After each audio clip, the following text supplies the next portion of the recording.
ಶುಭ ಮಧ್ಯಾಹ್ನ ಸ್ನೇಹಿತರೆ. ನಾನು ಶ್ರೀನಿವಾಸ ಮೂರ್ತಿ. ಕಳೆದ ತರಗತಿಯಲ್ಲಿ ನಾವು ಶೈಕ್ಷಣಿಕ ಗುಣಮಟ್ಟದ ಬಗ್ಗೆ ಮಾತಾಡ್ತಿದ್ವಿ. ಶೈಕ್ಷಣಿಕ ಗುಣಮಟ್ಟದಲ್ಲಿ ಶಾಲಾ ಹಂತದಲ್ಲಿ ಹೇಗೆ, ಪದವಿ ಹಂತದಲ್ಲಿ ಹೇಗೆ ಅನ್ನೋದ್ರ ಬಗ್ಗೆ ನಾವು ವಿವರವಾಗಿ ಚರ್ಚೆಯನ್ನ ಮಾಡಿದ್ವಿ.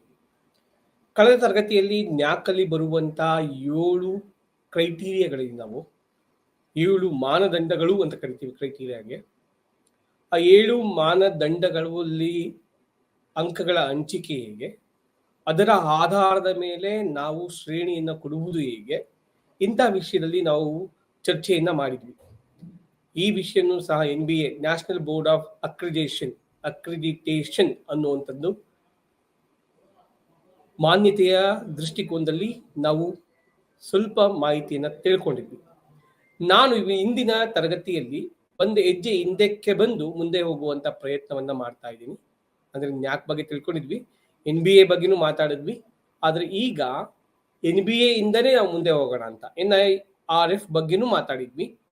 ಆದ್ರೂ ಸಹ ಇವತ್ತಿನ ತರಗತಿಯಲ್ಲಿ ಆ ಮಾಹಿತಿನ ಮತ್ತೊಮ್ಮೆ ಪರಾಮರ್ಶಿಸಿಕೊಂಡು ಮುಂದಕ್ಕೆ ಹೋಗುವಂತ ಪ್ರಯತ್ನವನ್ನ ಮಾಡೋಣ.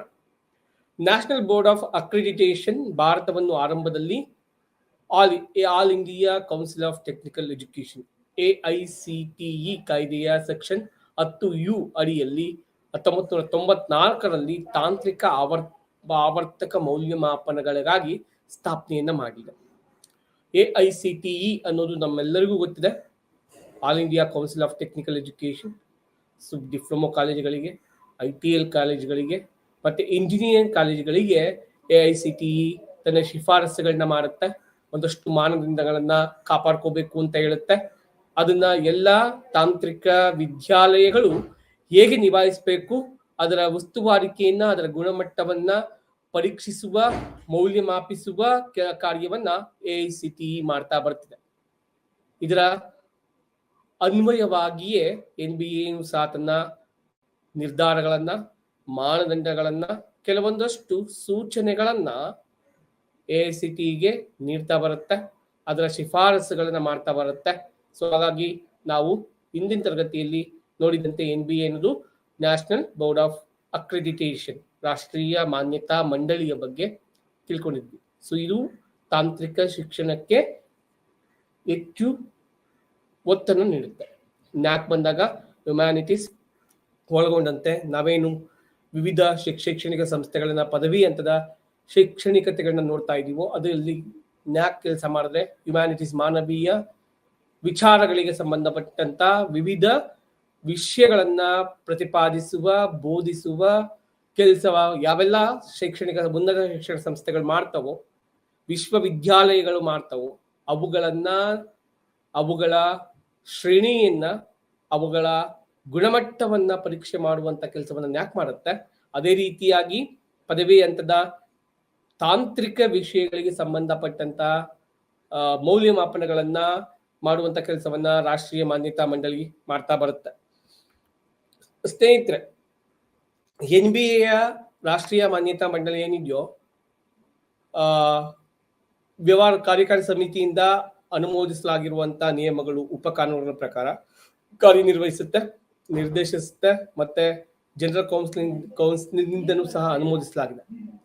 ನ್ಯಾಕ್ ಮಾನ್ಯತೆ ಪಡೆದ ಎಲ್ಲ ಸಾಮಾನ್ಯ ಕಾಲೇಜುಗಳು, ವಿಶ್ವವಿದ್ಯಾನಿಲಯಗಳಲ್ಲಿ ಇಂಜಿನಿಯರಿಂಗ್ ಮತ್ತು ನಿರ್ವಹಣಾ ಕಾರ್ಯಕ್ರಮಗಳಂತಹ ತಾಂತ್ರಿಕ ಕಾರ್ಯಕ್ರಮಗಳಿಗೆ NBA ಮಾನ್ಯತೆಯನ್ನ ನೀಡುತ್ತೆ. ಇವಾಗ ನಮ್ಮ ಉದಾಹರಣೆಗೆ ನಮ್ಮ ಬೆಂಗಳೂರು ವಿಶ್ವವಿದ್ಯಾಲಯದಲ್ಲಿಯೂ ಕೂಡ ತಾಂತ್ರಿಕ ವಿಷಯಕ್ಕೆ ಸಂಬಂಧಿಸಿದಂತ ಒಂದು ವರ್ಗ ಇದೆ, ಅದೊಂದು ವಿಭಾಗ ಇದೆ. ಆ ವಿಭಾಗವನ್ನ ವಿಚಾರಿಸುವಂತ, ಉಸ್ತುವಾರಿ ನೋಡ್ಕೊಳ್ಳುವಂತ ಕೆಲಸವನ್ನ NBA ಅದರ ವಿಚಾರವನ್ನ ನೋಡ್ತಾ ಬರುತ್ತೆ. ಯಾವ ರೀತಿಯ ಕರಿಕ್ಯುಲಮ್ ಇರ್ಬೋದು, ಪಠ್ಯಕ್ರಮ ಇರ್ಬೋದು, ಪಠ್ಯವಸ್ತು ಇರ್ಬೋದು, ಅಲ್ಲಿ ಅಂಕಗಳನ್ನು ನಿರ್ಧರಿಸುವ ಬಗ್ಗೆ ಇರ್ಬೋದು, ಪರೀಕ್ಷೆಯನ್ನ ಕಂಡುಕೊಳ್ಳುವಂತ ರೀತಿ ಇರ್ಬೋದು, ಈ ರೀತಿಯಾಗಿ ಕೆಲಸವನ್ನ ಪರ್ಯಾಯವಾಗಿ ಮಾಡುವಂತ ಕೆಲಸವನ್ನ ನಮಗೆ NBA ಮಾಡ್ತಾ ಬರುತ್ತೆ. NBA ಮಾನ್ಯತೆ ಪಡೆದ ಕಾರ್ಯಕ್ರಮಗಳು ಮತ್ತು ಸಂಸ್ಥೆಗಳೆಲ್ಲ ಮಾನ್ಯತೆ ಪಡೆದ ಕ್ಷೇತ್ರಗಳಲ್ಲಿ ಇಂಜಿನಿಯರಿಂಗ್ ಮತ್ತು ತಂತ್ರಜ್ಞಾನ, ನಿರ್ವಹಣೆ, ಔಷಧಾಲಯ, ವಾಸ್ತುಶಿಲ್ಪ, ಅನ್ವಯಿಕ ಕಲೆ ಮತ್ತು ಕರಕುಶಲ, ಕಂಪ್ಯೂಟರ್ ಅಪ್ಲಿಕೇಶನ್ಗಳು ಮತ್ತು ಹಾಸ್ಪಿಟಾಲಿಟಿ ಮತ್ತು ಪ್ರವಾಸೋದ್ಯಮ ನಿರ್ವಹಣೆ ಸೇರಿವೆ. NBA ಇಂದ ರಾಷ್ಟ್ರೀಯ ಮಾನ್ಯತಾ ಬೋರ್ಡ್ ಏನಿದೆಯೋ, ಸೊ ಅಲ್ಲಿಂದ ಇದು ನಮಗೆ ಮಾನ್ಯತಾ ಮಂಡಳಿ ಏನಿದೆಯೋ ಅಲ್ಲಿಂದ ನಮಗೆ ಏನು ಈ ವಿಚಾರಗಳ ಕುರಿತಂತೆ ತನ್ನ ಕಾರ್ಯವನ್ನ ನಿರ್ವಹಿಸ್ತಾ ಬರುತ್ತೆ. ಸೊ 2017ರಲ್ಲಿ ಮಾನ್ಯತೆ ಸ್ವಯಂ ಪ್ರೇರಿತವಾಗಿದ್ದರೂ ಕನಿಷ್ಠ ಅರ್ಧದಷ್ಟು ಕಾರ್ಯಕ್ರಮಗಳಿಗೆ ಮಾನ್ಯತೆ ನೀಡಲು ವಿಫಲವಾದ ಸಂಸ್ಥೆಗಳಿಗೆ ಅನುಮೋದನೆ ನೀಡುವುದಿಲ್ಲ ಎಂದು AICTE ಘೋಷಿಸಿತು. ಅದು ಯಾವ ಇಂಜಿನಿಯರಿಂಗ್ ಕಾಲೇಜುಗಳು, ಯಾವ ತಾಂತ್ರಿಕ ಶಿಕ್ಷಣ ಸಂಸ್ಥೆಗಳು ತಮ್ಮ ಗುಣಮಟ್ಟವನ್ನ ಕಾಪಾಡಿಕೊಳ್ಳುವಲ್ಲಿ ವಿಫಲವಾಗ್ತವೋ ಅಂತವಗಳಿಗೆ ನಾವು ಮಾನ್ಯತೆಯನ್ನು ನೀಡೋದಕ್ಕಾಗಲ್ಲ ಅಂತ AICTE ಸ್ಪಷ್ಟವಾಗಿ ಘೋಷಣೆ ಮಾಡುತ್ತೆ. ಸೊ ಮುಂದಿದ್ದು ಶ್ರೇಯಾಂಕ ಚೌಕಟ್ಟು ನಿಫ್ ರಾಷ್ಟ್ರೀಯ ಸಾಂಸ್ಥಿಕ ಶ್ರೇಯಾಂಕ ಸಂಸ್ಥೆ ಏನಿದೆಯೋ, ರಾಷ್ಟ್ರೀಯ ಸಾಂಸ್ಥಿಕ ಫ್ರೇಮ್ವರ್ಕ್ ಶ್ರೇಯಾಂಕ ಚೌಕಟ್ಟನ್ನ ನಾವು MHRT ಇಂದ ತಂದಿರುವಂಥದ್ದು. ಇದನ್ನ 29 ಸೆಪ್ಟೆಂಬರ್ 2015ರಂದು ಗೌರವಾನ್ವಿತ ಮಾನವ ಸಂಪನ್ಮೂಲ ಅಭಿವೃದ್ಧಿ ಸಚಿವರು ಪ್ರಾರಂಭಿಸಿದರು. ನಿಫ್ ದೇಶದಾದ್ಯಂತ ಸಂಸ್ಥೆಗಳನ್ನ ಶ್ರೇಣೀಕರಿಸುವ ವಿಧಾನವನ್ನ ವಿವರಿಸುತ್ತೆ. ಇದಕ್ಕಾಗಿ ವಿವಿಧ ನಿಯತಾಂಕಗಳನ್ನು ಮನಸ್ಸಿನಲ್ಲಿಟ್ಟುಕೊಳ್ಳಲಾಗುತ್ತೆ. ಬೋಧನೆ, ಕಲಿಕೆ ಮತ್ತು ಸಂಪನ್ಮೂಲಗಳು, TLR ಟೀಚಿಂಗ್ ಲರ್ನಿಂಗ್ ರಿಸೋರ್ಸಸ್ ಏನಿದೋ ಅದರ ಆಧಾರದ ಮೇಲೆ ಒಂದು ಸಂಸ್ಥೆಗೆ ನೀಡಬಹುದಾದಂತ ಶ್ರೇಯಾಂಕವನ್ನ ಇದು ನೀಡ್ತಾ ಬರುತ್ತೆ. ಇದನ್ನು ಮಾನವ ಸಂಪನ್ಮೂಲ ಇಲಾಖೆಯಿಂದ ಬಂದಿರುವಂತ ಒಂದು ಕಾರ್ಯಕ್ರಮ. ಇಲ್ಲಿ ಬಂದಾಗ ಆ ಶ್ರೇಯಾಂಕಗಳನ್ನೆಲ್ಲ ನೀಡಬೇಕಾದ್ರೆ ಅದು ನಿಫ್ ಏನಿದೆಯೋ, ರಾಷ್ಟ್ರೀಯ ಸಾಂಸ್ಥಿಕ ಶ್ರೇಯಾಂಕ ಚೌಕಟ್ಟು ಅನ್ನೋದೇನಿದೆಯೋ ಅದು ತನ್ನದೇ ಆದಂತ ಮಾನದಂಡಗಳನ್ನ ಇಟ್ಕೊಂಡಿದೆ. ವಿದ್ಯಾರ್ಥಿಗಳ ಸಾಮರ್ಥ್ಯ, ಪ್ರತಿ ವರ್ಷವೂ ತೇರ್ಗಡೆ ಹೊಂದಿ ಹೋಗುವಂತ ವಿದ್ಯಾರ್ಥಿಗಳ ಸಾಮರ್ಥ್ಯ ಹೇಗಿದೆ, ಫ್ಯಾಕಲ್ಟಿ ವಿದ್ಯಾರ್ಥಿ ಅನುಪಾತ, ಒಬ್ಬ ಶಿಕ್ಷಕನಿಗೆ ಅಂತ ಬಂದಾಗ ಎಷ್ಟು ವಿದ್ಯಾರ್ಥಿಗಳಿಗೆ ಒಬ್ಬ ಶಿಕ್ಷಕನಿಗೆ ಎಷ್ಟು ವಿದ್ಯಾರ್ಥಿಗಳು, ಅಲ್ಲಿ ಸಿಗುವಂತ ಅನುಪಾತದ ಆಧಾರದ ಮೇಲೆ ಶಿಕ್ಷಕ ನೀಡಬಹುದಾದಂತ ಕೊಡುಗೆ, ವಿದ್ಯಾರ್ಥಿ ಗಳಿಸಿಕೊಳ್ಳಬಹುದಾದಂತ ಕೌಶಲ್ಯ ಇದಕ್ಕೆ ಸರಿ ಹೊಂದುವಂತೆ ಇದೆಯಾ ಇಲ್ವಾ ಅನ್ನೋದನ್ನ ನೋಡ್ಕೋಬೇಕಾಗುತ್ತೆ. ಒಟ್ಟು ಬಜೆಟ್ ಮತ್ತು ಅದರ ಬಳಕೆಯ ಸಂಶೋಧನೆ, ವೃತ್ತಿಪರ ಅಭ್ಯಾಸ ಶ್ರೇಯಾಂಕದ ತೂಕದಲ್ಲಿ ಕಾಣಿಸ್ಬೇಕು. ವೃತ್ತಿಪರ ಅಭ್ಯಾಸ ಹೇಗಿರುತ್ತೆ, ಸಂಶೋಧನೆಗೆ ಹೆಚ್ಚು ಒತ್ತನ್ನು ಹೇಗೆ ಕೊಡ್ತಿದ್ದೀವಿ, ಒಂದು ಸಂಸ್ಥೆ ಇದನ್ನ ಯಾಕಲ್ಲೂ ಬರುತ್ತೆ ನಮ್ಗೀಗ, ಯಾವುದಾದರೂ ಸಂಸ್ಥೆ ತನ್ನ ಬೋಧಕ ವರ್ಗಕ್ಕೆ ಉನ್ನತ ಶಿಕ್ಷಣವನ್ನ ಪಡಿಲಿಕ್ಕೆ ಅಥವಾ ಸಂಶೋಧನೆಗಳಲ್ಲಿ ತೊಡಗಿಕೊಳ್ಳುವುದಕ್ಕೆ, ಸಂಶೋಧನಾ ಪತ್ರಿಕೆಗಳನ್ನ ಪ್ರಕಟಪಡಿಸಲಿಕ್ಕೆ ಸಹಾಯವನ್ನ ನೀಡ್ತಿದ್ಯಾ ಅಥವಾ ಉತ್ತೇಜವನ್ನ ನೀಡ್ತಿದ್ಯಾ ಅನ್ನೋದ್ರ ಬಗ್ಗೆ ನೋಡ್ಕೋಬೇಕಾಗತ್ತೆ. ಪ್ರಕಟಣೆಗಳಿಗಾಗಿ ನೀಡುವಂತ ಅನುದಾನಗಳು, ಪೇಟೆಂಟ್ ಅನ್ನ ನಮಗೆ ಇರುವಂತ ಜವಾಬ್ದಾರಿ ಅಥವಾ ನಮ್ಮ ಹಕ್ಕನ್ನ ಹೇಗೆ ಅದನ್ನ ಪ್ರತಿಪಾದಿಸುತ್ತೆ ಅನ್ನೋದನ್ನ ಹೇಳುದು. ಯೋಜನೆಗಳನ್ನ ಯಾವೆಲ್ಲ ತರ್ತಿದ್ದೀವಿ, ವೃತ್ತಿಪರ ಅಭ್ಯಾಸಕ್ಕೆ ಏನೆಲ್ಲ ಕೊಡ್ತಿದ್ದೀವಿ, ಉದ್ಯೋಗ ಸಂಯೋಜಿತವಾಗಿರುವಂತಹ ಶೇಕಡಾವಾರು ಏನು, ಉನ್ನತ ಅಧ್ಯಯನಗಳು ಮತ್ತು ಉದ್ಯಮಶೀಲತೆಗೆ ಹೇಗೆ ಕೊಡ್ತಾ ಇದೆ, ವಿಶ್ವವಿದ್ಯಾನಿಲಯ ಪರೀಕ್ಷೆಗಳಿಗೆ ತೆಗೆದುಕೊಳ್ಳುವಂತ ಕ್ರಮಗಳೇನು, ಒಂದು ಸಂಸ್ಥೆ ಸರಾಸರಿಯಾಗಿ ನೀಡುವಂತ ಸಂಬಳ, ಇವೆಲ್ಲವೂ ನಾವಿಲ್ಲಿ ನೋಡ್ಲಿಕ್ಕೆ ಸಾಧ್ಯ ಆಗುತ್ತೆ. ಉನ್ನತ ವಿಶ್ವವಿದ್ಯಾನಿಲಯಗಳಿಗೆ ಪ್ರವೇಶ ಪಡೆದ ವಿದ್ಯಾರ್ಥಿಗಳಿಗೆ, ಪದವಿ ವಿದ್ಯಾರ್ಥಿಗಳಿಗೆ ನೀಡುವಂತ ಅನುದಾನ, ವಿದ್ಯಾರ್ಥಿ ವೇತನ ಇರ್ಬೋದು ಅಥವಾ ಹಾಸ್ಟೆಲ್ ವ್ಯವಸ್ಥೆ ಇರ್ಬೋದು, ಇವೆಲ್ಲವನ್ನ ಕೊಡ್ಲಿಕ್ಕೆ ಸಾಧ್ಯ ಇದೆಯಾ ಅಥವಾ ಮಾಡಬೇಕು, ಸಾಧ್ಯವನ್ನ ಮಾಡಿಸ್ದಾಗೆ ಅದರ ಶೇಕಡಾವಾರು ಅಥವಾ ಶ್ರೇಯಾಂಕತೆ ಅನ್ನೋದು ಹೆಚ್ಚಾಗ್ಲಿಕ್ಕೆ ಸಾಧ್ಯ ಆಗುತ್ತೆ.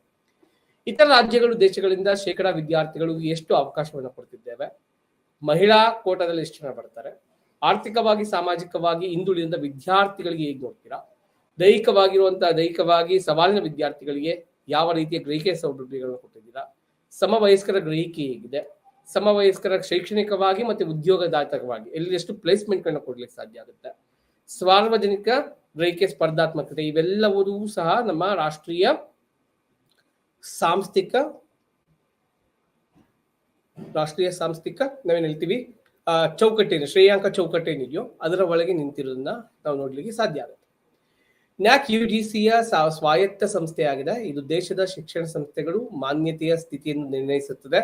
ಇದಲ್ಲದೆ ಸಂಸ್ಥೆಗಳಿಗೆ ಆರ್ಥಿಕವಾಗಿ ಸಹಾಯ ಮಾಡುತ್ತೆ, ಸೆಮಿನಾರ್ಗಳು, ಕಾರ್ಯಾಗಾರಗಳನ್ನು ಆಯೋಜಿಸಿ ಸಹಾಯ ಮಾಡುತ್ತದೆ, ಶೈಕ್ಷಣಿಕ ಗುಣಮಟ್ಟ ಮತ್ತು ಕಲಿಕೆಯ ಫಲಿತಾಂಶಗಳನ್ನು ಸುಧಾರಿಸೋದಕ್ಕೆ ಅನುಕೂಲ ಮಾಡಿಕೊಡುತ್ತೆ.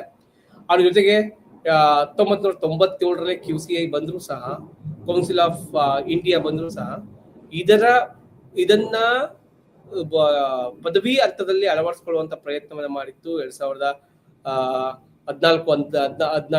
ಹದಿನೈದರ ನಂತರ 15-16ರಲ್ಲಿ ಈ QCI ಬಗ್ಗೆ ಹೆಚ್ಚು ಒತ್ತನ್ನು ಕೊಟ್ಟರು. ಎಲ್ಲವೂ ಅದರಲ್ಲಿ ಕ್ರೋಢೀಕೃತ ಆಗಬೇಕು. ಅದರ ಆಧಾರದ ಮೇಲೆ ಸಂಸ್ಥೆ ಯಾವ ರೀತಿ ಕಾರ್ಯಗಳನ್ನು ನಿರ್ವಹಿಸ್ತಿದೆ, ಅಲ್ಲಿರುವಂತಹ ಟೀಚಿಂಗ್ ಫ್ಯಾಕಲ್ಟಿಗೆ, ವಿದ್ಯಾರ್ಥಿಗಳ ಫಲಿತಾಂಶ ಏನು, ಯಾವ ರೀತಿಯ ರಿಸೋರ್ಸ್ಗಳನ್ನ, ಸಂಪನ್ಮೂಲಗಳನ್ನ ಅದು ಒಳಗೂಡಿಸ್ಕೊಂಡು ಹೋಗ್ತಿದೆ, ಇಂಥ ಎಲ್ಲಾ ಪದವಿ, ತಾಂತ್ರಿಕ ಮತ್ತು ತಾಂತ್ರಿಕೇತರ ಪದವಿಗಳಲ್ಲಿರುವಂತಹ ವಿಷಯದ ಆಧಾರದ ಮೇಲೆ ಇದು ಕೆಲಸವನ್ನ ಮಾಡ್ತಾ ಬಂತು. ಇವೆಲ್ಲ ಅಂಶಗಳನ್ನ ನೋಡ್ತೀವಿ. ಸ್ನೇಹಿತರೆ, ನನ್ನ ಕಳೆದ ತರಗತಿಯಲ್ಲಿ ಸಾಂಸ್ಥಿಕ ಹೊಣೆಗಾರಿಕೆ ಮತ್ತೆ ಸ್ವಾಯತ್ತತೆ ಅದರ ಆರಂಭದಲ್ಲೇ ಇದ್ದೆ. ಒಂದು ವೇಗವಾಗಿ ಓದ ಕಾರಣಕ್ಕಾಗಿ ನಾನು ಇಂದು ಒಂದು ಹೆಜ್ಜೆ ಹಿಂದೆ ಬಂದು ಮುಂದೆ ಹೋಗುವಂತ ಪ್ರಯತ್ನವನ್ನ ಮಾಡಿದ್ದೇನೆ ಅಷ್ಟೇ. ಶಿಕ್ಷಣ ವ್ಯವಸ್ಥೆಯಲ್ಲಿ ಸಾಂಸ್ಥಿಕ ಹೊಣೆಗಾರಿಕೆ ಕಾಳಜಿ ಕ್ಷೇತ್ರವಾಗಿ ಉಳಿದಿದೆ. ಅಂದ್ರೆ ಒಂದು ಮಗು ತಂದೆ ತಾಯಿಗಳಾಗಿ ನಾವು ಯೋಚನೆ ಮಾಡ್ತೀವಿ, ನನ್ನ ಮಗು ನನ್ನಂತೆ ಆಗ್ಬಾರ್ದು, ಅವರ ಜೀವನ ಉತ್ತಮವಾಗಿರ್ಬೇಕು ಅಂತ ಯೋಚನೆ ಮಾಡ್ತೀವಿ. ನನಗೆ ಸಿಕ್ಕಂತ ಶೈಕ್ಷಣಿಕ ಸವಲತ್ತುಗಳಿಗಿಂತ ಹೆಚ್ಚು ಮುಂದುವರಿದಿರುವ, ಹೆಚ್ಚಾಗಿರುವ ಶೈಕ್ಷಣಿಕ ಸವಲತ್ತುಗಳನ್ನ ನಾನು ನನ್ನ ಮಗುವಿಗೆ ಕೊಡ್ಬೇಕು ಅಂತ ಅಪೇಕ್ಷಿಸ್ತೇನೆ. ಅದೇ ರೀತಿಯಾಗಿಯೇ ಆ ರೀತಿ ನಾನು ಹುಡುಕುವಂತ ಸಂಸ್ಥೆಯು ಸಹ ಪೋಷಕರ ಅಥವಾ ಗ್ರಾಹಕರ ಅಪೇಕ್ಷೆಗೆ ತಕ್ಕಂತೆ ಅದು ತನ್ನ ಹೊಣೆಗಾರಿಕೆಯನ್ನ ನಿರ್ವಹಿಸಬೇಕಾಗತ್ತೆ. ಯಾಕಂದ್ರೆ ಸಮಾಜವೇ ಶಾಲೆ ಅನ್ನುವಂತ ಪರಿಕಲ್ಪನೆಯನ್ನ ಕೊಟ್ಟಿತ್ತು. ಆ ಸಮಾಜಕ್ಕೆ ಎಂತ ಶಾಲೆ ಇರಬೇಕು ಅಥವಾ ಎಂತ ಸಂಸ್ಥೆ ಇರಬೇಕು ಅನ್ನೋದಿದೆ, ಕನಸುಗಳಿದಾವೆ, ಅಪೇಕ್ಷೆಗಳಿದಾವೆ. ಗ್ರಾಹಕ ಅಥವಾ ಸಾಮಾಜಿಕವಾಗಿ ಬದುಕುವಂತ ವ್ಯಕ್ತಿಯ ಅಪೇಕ್ಷೆಗೆ ತಕ್ಕಂತೆ ಸಂಸ್ಥೆ ತನ್ನ ಹೊಣೆಗಾರಿಕೆಯ ಕೆಲಸವನ್ನ ಮಾಡ್ಬೇಕಾಗತ್ತೆ. ಆ ಹೊಣೆಗಾರಿಕೆಯ ಕೆಲಸವನ್ನ ಮಾಡ್ಬೇಕಾದ್ರೆ ಯಾವೆಲ್ಲ ಸವಾಲುಗಳು ಒಂದು ಸಂಸ್ಥೆಗೆ ಇರುತ್ತೆ ಅನ್ನೋದನ್ನ ಅವಲೋಕಿಸ್ಕೋಬೇಕಾಗತ್ತೆ. ನಾನು ಒಂದು ಗುಣಾತ್ಮಕತೆಯನ್ನ ಒದಗಿಸಿಕೊಟ್ರೆ, ನಾನು ಸಾಮಾಜಿಕ ಹೊಣೆಗಾರಿಕೆಯನ್ನ, ಜವಾಬ್ದಾರಿತನವನ್ನ ನಾನು ತಗೊಂಡ್ರೆ, ನಾನು ಸಮಾಜಕ್ಕೆ ಒಂದು ಪ್ರಾಮಾಣಿಕವಾದ ಸೇವೆಯನ್ನು ಸಲ್ಲಿಸಬಹುದು ಅನ್ನುವಂಥ ಮನಸ್ಥಿತಿ ಒಂದು ಸಂಸ್ಥೆಗೆ ಇರ್ಬೇಕಾಗತ್ತೆ. ಅದನ್ನೇ ಇಲ್ಲಿ ನಾವು ನೋಡ್ತಾ ಹೋಗ್ತೀವಿ. ಪ್ರತಿ ವರ್ಷವೂ ನಾವು ನೋಡುವಂತ ಎಷ್ಟು ಜನ ನಮ್ಗೆ ಇದು ಪಡೆದ ಹೊಣೆಗಾರನ ಮಾಡಲಿ ಯಾವೆಲ್ಲ ರೀತಿಯಾಗಿ ಅಗತ್ಯವಾಗಿರುವಂತ ಕೌಶಲಗಳನ್ನ ಕೊಡ್ತಿದ್ದೀವ, ಜ್ಞಾನವನ್ನ ಕೊಡ್ತಿದ್ದೇವಾ, ಮತ್ತೆ ಯಾವ ರೀತಿಯ ಜ್ಞಾನವನ್ನು ಒದಗಿಸ್ತಿದ್ದೀವಿ, ಎಲ್ಲಾ ರೀತಿಯ ತಾಂತ್ರಿಕ, ತಾಂತ್ರಿಕೇತರ ಅಥವಾ ಕೌಶಲ್ಯಾಧಾರಿತವಾಗಿರುವ ವಿವಿಧ ಕ್ಷೇತ್ರಗಳಲ್ಲಿ ಹೇಗೆ ಕೊಡ್ತೀವಿ ಅನ್ನೋದು ಬಹಳ ಮುಖ್ಯ. ರಾಷ್ಟ್ರೀಯ ಶಿಕ್ಷಣ ನೀತಿ ಅಂತ ವರದಿಗಳು ಬಂದಾಗ ಅಲ್ಲಿರುವಂತ ಒಂದಷ್ಟು ಗೊಂದಲಗಳು, ಆ ಗೊಂದಲಗಳಿಗೆ ಸರ್ಕಾರದ ನೀತಿಯಿಂದ ನಮ್ಮ ಸಂಸ್ಥೆಯಲ್ಲಿ ಈ ರೀತಿಯಾಗಿ ಆಯ್ತು ಅನ್ನೋ ಬದಲು ಸಂಸ್ಥೆಯೇ ತಾನು ತನ್ನ ಸಾಮಾಜಿಕ ಬದ್ಧತೆಯನ್ನ, ಸಾಮಾಜಿಕ ಜವಾಬ್ದಾರಿಯನ್ನ ಅರ್ತು ವಿದ್ಯಾರ್ಥಿಗಳಿಗೆ ಯಾವ ರೀತಿಯಾಗಿ ತಲುಪಿಸ್ತೀವಿ ಅನ್ನೋದ್ರ ಮೇಲೆ ನಿಂತಿರುತ್ತೆ. ಅದನ್ನೇ ನ್ಯಾಯಮೂರ್ತಿ ವರ್ಮಾ ಅವರ ಸಮಿತಿನೂ ಅದನ್ನ ಅಪೇಕ್ಷೆ ಪಟ್ಟಿದೆ. ಅದ್ರ ಜೊತೆಗೆ ರಾಷ್ಟ್ರೀಯ ಶಿಕ್ಷಣ ನೀತಿಯು ಅದನ್ನೇ ಹೇಳುತ್ತೆ. ನೋಡಿ, ಇತ್ತೀಚೆಗೆ ಯಾರೋ ಸ್ಟೂಡೆಂಟ್ ಹೇಳ್ತಾ ಇದ್ರು, ನಾನು ಸೈನ್ಸ್ ಓದ್ತಾ ಇದ್ದೀನಿ, ನಾನು ಓದ್ಬೇಕಾದ್ರೆ ನನ್ನ ಆಪ್ಷನಲ್ ಸಬ್ಜೆಕ್ಟ್ ಕರ್ನಾಟಕದ ಬೆಂಗಳೂರು ವಿಶ್ವವಿದ್ಯಾಲಯಕ್ಕೆ ಸಂಬಂಧಪಟ್ಟಂತೆ ನಾನು ಒಂದು ಉದಾಹರಣೆಯನ್ನ ಬಳಸ್ಕೊತಿದ್ದೀನಿ ಅಷ್ಟೇ. ನೋಡಿ, ಆ ವಿದ್ಯಾರ್ಥಿ ಹೇಳ್ತಾರೆ, ನಾನು PM ಫಿಸಿಕ್ಸ್ ಮ್ಯಾಥ್ಸ್ ತಗೊಂಡಿದ್ದೀನಿ, ಆಪ್ಷನಲ್ ಆಗಿ ಹಿಸ್ಟ್ರಿ ಓದ್ತೀನಿ. ಅವರ ಆಸಕ್ತಿಯ ಕ್ಷೇತ್ರವನ್ನ ಓದಬಾರ್ದು ನನ್ನ ಉದ್ದೇಶ ಅಲ್ಲ. ಆದ್ರೆ ತನ್ನ ಜ್ಞಾನವನ್ನ ಉತ್ಕೃಷ್ಟಗೊಳಿಸ್ಕೋಬೇಕಾದ್ರೆ, ತಾನು ತಾಂತ್ರಿಕವಾಗಿ ಬೆಳಿಬೇಕಾದ್ರೆ, ಅಥವಾ ನನ್ನ ವೈಯಕ್ತಿಕವಾಗಿ ವೈಜ್ಞಾನಿಕವಾಗಿ ಬೆಳೆಸ್ಕೊಂಡು ಬಂದಿರುವಂತ ಜ್ಞಾನವನ್ನ ಇನ್ನಷ್ಟು, ಅಥವಾ ನನ್ನ ಭವಿಷ್ಯದ ವಿಚಾರವನ್ನ ಆಧರಿಸ್ಕೊಂಡು ಆ ಮಗು ಯೋಚನೆ ಮಾಡ್ಬೋದಾಗಿತ್ತಲ್ವಾ, ಇದು ಯಾವ ರೀತಿಯಾಗಿ ಅವನ ಉನ್ನತ ಶಿಕ್ಷಣಕ್ಕೆ ಸಹಾಯಕ್ಕೆ ಬರುತ್ತೆ. ರಾಷ್ಟ್ರೀಯ ಶಿಕ್ಷಣ ನೀತಿಗಳಲ್ಲಿರುವಂತಹ ಒಂದಷ್ಟು ಗೊಂದಲಗಳು, ಗೋಜಲುಗಳನ್ನ ಏನ್ ಮಾಡ್ಬೇಕಿದೆ, ಹೋಗ್ಲಾಡಿಸ್ಬೇಕಿದೆ. ಇತ್ತೀಚೆಗೆ ಮಾನ್ಯ ಸಚಿವರು ಇದ್ರ ಬಗ್ಗೆ ತುಂಬಾ ನೇರ ನುಡಿಯನ್ನ ಮಾತಾಡ್ತಾರೆ. ಒಂದಷ್ಟು ವಿದ್ಯಾರ್ಥಿಗಳು, ತಮ್ಮ ಶಿಕ್ಷಕರು, ಬೋಧಕರು ತಮ್ಮ ವಿಭಾಗಕ್ಕೆ ಬರಲಿ ಅನ್ನೋ ಉದ್ದೇಶದಿಂದ ಒಂದಷ್ಟು ವಿದ್ಯಾರ್ಥಿಗಳ ಮನಸ್ಸನ್ನ ಬದಲಿಸುವ ಪ್ರಯತ್ನವನ್ನ ಮಾಡಿದ್ದಾರೆ. ಆದ್ರೆ ಅವರ ವಿದ್ಯಾರ್ಥಿಗಳ ಭವಿಷ್ಯದ ಕುರಿತು ಆಲೋಚನೆ ಮಾಡಿಲ್ಲ ಅಂತ. ಹಾಗಾಗಿ ಈ ತರ ಆಗ್ಬಾರ್ದು. ವಿದ್ಯಾರ್ಥಿಗಳಿಗೆ ಒಂದು ಸ್ವಂತಿಕೆ ಅನ್ನೋದು ಹೆಚ್ಚಾಗ್ಬೇಕಾಗತ್ತೆ, ಅದ್ರ ಬಗ್ಗೆ ಜಾಗೃತಿನ ಹೆಚ್ಚಾಗ್ಬೇಕಾಗತ್ತೆ. ಆ ಕೆಲಸವನ್ನ ಪ್ರತಿಯೊಂದು ಸಂಸ್ಥೆಯು, ಪ್ರತಿಯೊಬ್ಬ ಶಿಕ್ಷಕನು ಮಾಡ್ಬೇಕಾಗತ್ತೆ. ಅಕೌಂಟಬಿಲಿಟಿ ಎಂಬ ಶಬ್ದವು ಲ್ಯಾಟಿನ್ ಪದವಾದ ಅಕಂಪೆಟಿವ್ ಲೆಕ್ಕಕ್ಕೆ ಸಂಬಂಧಿಸಿದಂತೆ ಹುಟ್ಕೊಂಡಿದೆ. 13ನೇ ಶತಮಾನದಲ್ಲಿ ನಾರ್ಮನ್ ಇಂಗ್ಲೆಂಡ್ನಲ್ಲಿ ಬಳಸುವವರಿಗೆ ಹೊಣೆಗಾರಿಕೆ ಎಂಬ ಪದವು ಯಾವುದೇ ಇಂಗ್ಲಿಷ್ ಪಠ್ಯದಲ್ಲಿ ಕಂಡು ಬರಲ್ಲ. ಸರಳವಾಗಿ ಹೇಳುವುದಾದರೆ ಹೊಣೆಗಾರಿಕೆಯ ಮಾನದಂಡವನ್ನು ಹೊಂದಿಸುವ ಅಗತ್ಯವಿದೆ. ಸ್ಪಷ್ಟವಾಗಿ ವ್ಯಾಖ್ಯಾನಿಸಲಾದ ಉದ್ದೇಶಗಳ ವಿರುದ್ಧದ ಕಾರ್ಯಕ್ಷಮತೆ. ಹೊಣೆಗಾರಿಕೆಯ ಅರ್ಥ ಹಂಚಿಕೆಯಾಗುವುದು. ಶೈಕ್ಷಣಿಕ ಸಂಸ್ಥೆಗಳಲ್ಲಿ ಅವರ ಕಾರ್ಯಗಳು ಮತ್ತು ಜ್ಞಾನದ ಸಾಧನೆಗಳಿಗೆ ಕಲಿಯುವವರ ಜವಾಬ್ದಾರಿ ಮತ್ತು ಹೊಣೆಗಾರಿಕೆಯನ್ನು ಸೂಚಿಸುತ್ತದೆ. ಸ್ವಾಯತ್ತತೆ ಮತ್ತು ಹೊಣೆಗಾರಿಕೆ ಜೊತೆಯಲ್ಲೇ ಹೋಗ್ತವೆ ಎಂದು ಪ್ರಾಮಾಣಿಕವಾಗಿ ಭಾವಿಸಲಾಗಿದೆ. ಪ್ರಜಾಪ್ರಭುತ್ವಕ್ಕೆ ಗೌರವ. ಒಬ್ಬ ವ್ಯಕ್ತಿಯು ಸ್ವಾಯತ್ತತೆಯ ಶಕ್ತಿಯನ್ನು ಹೊಂದಿದ್ದರೆ ಅವನು ಅಥವಾ ಅವಳು ಸ್ವಾತಂತ್ರ್ಯದ ಸಮರ್ಥ ಸಾಮರ್ಥ್ಯವನ್ನು ಹೊಂದಿರ್ತಾರೆ. ಆದ್ದರಿಂದ ಏನ್ ಮಾಡ್ಬೇಕಾಗತ್ತೆ, ನಮ್ಮಲ್ಲಿ ಪ್ರತಿಯೊಬ್ಬರಿಗೂ ಸಹ ಹೊಣೆಗಾರಿಕೆ ಇದೆ. ಹೊಣೆಗಾರಿಕೆ ಅನ್ನೋದು, ಜವಾಬ್ದಾರಿ ಅನ್ನೋದು, ಸ್ವಾಯತ್ತತೆ ಅನ್ನೋದು ಪ್ರತಿಯೊಬ್ಬ ವ್ಯಕ್ತಿಯಲ್ಲೂ ಸಹಜವಾಗಿ ಬರುತ್ತೆ. ಆ ಸಹಜವಾಗಿ ಬರುವಂತ ಹೊಣೆಗಾರಿಕೆಗಳನ್ನ, ಸ್ವಾಯತ್ತತೆಗಳನ್ನ ಪ್ರತಿಯೊಬ್ಬ ವ್ಯಕ್ತಿಯಾಗಿಯೂ ಸಂಸ್ಥೆಯಾಗಿಯೂ ಜವಾಬ್ದಾರಿಯಿಂದ ನಡೆಸಿಕೊಳ್ಳೋದಕ್ಕೆ ನಾವು ನೋಡ್ಕೋಬೇಕಾಗತ್ತೆ. ನನ್ನ ಹೊಣೆಗಾರಿಕೆ ಏನು, ನನ್ನ ಸ್ವಾಯತ್ತತೆ ಏನು, ನಾನು ನನ್ನ ಸಮಾಜಕ್ಕೆ ಒಂದು ಸಂಸ್ಥೆಯಾಗಿ ವ್ಯಕ್ತಿಯಾಗಿ ನ್ಯಾಯವನ್ನು ಹೇಗೆ ಒದಗಿಸ್ತೀನಿ. ಹಾಗಾಗಿ ನನ್ನ ವ್ಯಕ್ತಿಯ, ನನ್ನ ಬದುಕಿನ ರೀತಿ ರಿವಾಜುಗಳು, ನನ್ನ ಕಾರ್ಯ ಚಟುವಟಿಕೆಗಳು ಒಂದು ಸಂಸ್ಥೆಯಾಗಿ ಏನು ಅದನ್ನು ಸಮರ್ಥಿಸಿಕೊಳ್ಳೋದಕ್ಕೆ ಸಮರ್ಥನಾಗ್ತಾನಲ್ಲ, ಅದು ಹೊಣೆಗಾರಿಕೆಯ ಮುಖ್ಯ ಉದ್ದೇಶ ಆಗುತ್ತೆ. ಸೊ ನೆಕ್ಸ್ಟ್ ಏಮ್ ರವರು ಹೇಳುವಂತೆ ಹೊಣೆಗಾರಿಕೆ ಜವಾಬ್ದಾರಿಯು ಏನನ್ನಾದರೂ ಮಾಡಲು ಅಧಿಕಾರದಿಂದ ಹೋಗುವ ಜವಾಬ್ದಾರಿಯನ್ನು ಅಧಿಕಾರವನ್ನು ಸಮರ್ಥನೀಯವಾಗಿ ವಿಶ್ವಾಸಾರ್ಹವಾಗಿ ಬಳಸುವುದು. ಸೊ ಯಾರೇ ವ್ಯಕ್ತಿಗಳ ಕೈಗೆ ಜವಾಬ್ದಾರಿ ಅನ್ನೋದು ಬರಲಿ, ಅಧಿಕಾರ ಅನ್ನೋದು ಬರಲಿ, ಅಧಿಕಾರವನ್ನ ಜವಾಬ್ದಾರಿಯುತವಾಗಿ ಹೊಣೆಗಾರಿಕನಾಗಿ ರೂಪಿಸಿಕೊಂಡು ನಿರ್ವಹಿಸುವ ಶಕ್ತಿಯನ್ನ ಬೆಳೆಸ್ಕೋಬೇಕಿದೆ. ಹಾಗಾಗಿ ನಾವು ಆ ಹೊಣೆಗಾರಿಕೆಯನ್ನ, ಜವಾಬ್ದಾರಿಯನ್ನ ನಾವು ಯಾರದೋ ಮೇಲೆ ಹಾಕೋಬಹುದು, ನಾನು ಜವಾಬ್ದಾರಿಯನ್ನ ತಗೋಬೇಕು. ನೋಡಿ, ಎಷ್ಟೋ ಇನ್ಸ್ಟಿಟ್ಯೂಷನ್ಗಳು ನಮ್ಮಲ್ಲಿ 100ಕ್ಕೆ 100ರಷ್ಟು ಫಲಿತಾಂಶ ಬಂದಿದೆ ಅಂತ ಹಾಕೋತೀವಿ ನಾವು. ಅದೇ ವ್ಯಕ್ತಿ, ಅದೇ ಸಂಸ್ಥೆಯಿಂದ ಏನಾದ್ರೂ ಒಂದು ತೊಡಕಾಗಿ ಆ ಒಂದು ವರ್ಷದಲ್ಲಿ 100ಕ್ಕೆ 100 ಬರಲಿಲ್ಲ ಅಂದಾಕ್ಷಣಕ್ಕೆ ನಾವು ಹೊಣೆಗಾರರಲ್ಲ ಅಂತ ಅನ್ಕೋಬಾರ್ದು. ಪ್ರತಿಯೊಂದು ನಮ್ಮ ಕಾರ್ಯ ಚಟುವಟಿಕೆಗಳಲ್ಲಿ ನಾವು ನೀಡುವಂತ, ಒದಗಿಸಿಕೊಡುವಂತ ವಿವಿಧ ಅನುಕೂಲಗಳೇನಿದಾವೆ, ವಿವಿಧ ಸವಲತ್ತುಗಳೇನಿದಾವೆ, ಆ ಸವಲತ್ತುಗಳನ್ನ ಜವಾಬ್ದಾರಿಯುತವಾಗಿ, ಅಧಿಕಾರಯುತವಾಗಿ ಬಳಸ್ಕೊಳ್ಳೋದು ಬಹಳ ಮುಖ್ಯ ಆಗುತ್ತೆ. ಹೊಣೆಗಾರಿಕೆ ಅನ್ನೋದು ನಮ್ಮ ಕಾರ್ಯಕ್ಷಮತೆಯನ್ನ ಆಧರಿಸಿರುತ್ತೆ. ನಮ್ಮ ಕಾರ್ಯಕ್ಷಮತೆಯು ವಿಶ್ವಾಸಾರ್ಹವಾಗಿ ಹೇಗೆ ಮುಂದಕ್ಕೆ ತಗೊಂಡು ಹೋಗ್ಬೋದು, ಮುಂದುವರಿಸಬಹುದು ಅನ್ನೋದ್ರ ಮೇಲೆ ನಿಂತಿರುತ್ತೆ. ಹೊಣೆಗಾರಿಕೆ ಯಾವಾಗಲೂ ಜವಾಬ್ದಾರಿಯುತವಾಗಿ ವರ್ತಿಸುವ ಎಲ್ಲಾ ಚಟುವಟಿಕೆಗಳು ಹೊಣೆಗಾರಿಕೆ ಆಗಿರ್ತವೆ. ಆನ್ಸರಬಲ್, ಪ್ರತಿಯೊಂದು ನನ್ನ ಕಾರ್ಯ ಚಟುವಟಿಕೆಗಳಿಗೆ ನಾನು ಉತ್ತರದಾಯಿತ್ವವನ್ನ ತಗೋಬೇಕು. ಉತ್ತರದಾಯಿತ್ವವನ್ನ ನಾನು ತಗೊಂಡಿದ್ದೀನಿ ಅಂದಾಗ, ಯಾವುದೇ ವಿಷಯವನ್ನ ಮಾಡಿದಾಗ ಅದಕ್ಕೆ ನಾನು ಕೂಲಂಕುಷವಾಗಿ ಸ್ಪಷ್ಟಪಡಿಸುವಂತ ಶಕ್ತಿಯನ್ನ ಬೆಳೆಸ್ಕೋಬೇಕು. ಇದು ಇಲ್ಲಿ ನಮ್ಗೆ ಕಾಣಿಸುತ್ತೆ. ನೋಡಿ, ಹೊಣೆಗಾರಿಕೆ ವಿಧಗಳನ್ನ ನಾವು ಕಳೆದ ತರಗತಿ ನೋಡಿದ್ವಿ. ನಾನು ಇವಾಗ ಸ್ವಲ್ಪ ನಿಧಾನವಾಗಿ ಬರ್ತೀನಿ ಅಷ್ಟೇ. ಹೊಣೆಗಾರಿಕೆಯು ಬಹು ಆಯಾಮದ ಪರಿಕಲ್ಪನೆಯಾಗಿದ್ದು ವೈವಿಧ್ಯಮಯವಾಗಿ ನೋಡ್ತೀವಿ. ಅದರಲ್ಲಿ ಮುಖ್ಯವಾಗಿ ಸಾಂಸ್ಥಿಕ ಹೊಣೆಗಾರಿಕೆ, ರಾಜಕೀಯ ಹೊಣೆಗಾರಿಕೆ, ಕಾನೂನು ಹೊಣೆಗಾರಿಕೆ, ವೃತ್ತಿಪರ ಹೊಣೆಗಾರಿಕೆ, ನೈತಿಕ ಅಥವಾ ನೀತಿ ಸಮಿತಿಯ ಹೊಣೆಗಾರಿಕೆ. ನಾವು ಒಂದೊಂದಾಗಿ ನೋಡ್ತಾರ. ಸಾಂಸ್ಥಿಕ ಹೊಣೆಗಾರಿಕೆ. ಸಾಂಸ್ಥಿಕ ಹೊಣೆಗಾರಿಕೆಯು ಉನ್ನತ ಅಧೀನ ಸಂಬಂಧಗಳ ಮೂಲಕ ಕಾರ್ಯನಿರ್ವಹಿಸುತ್ತದೆ.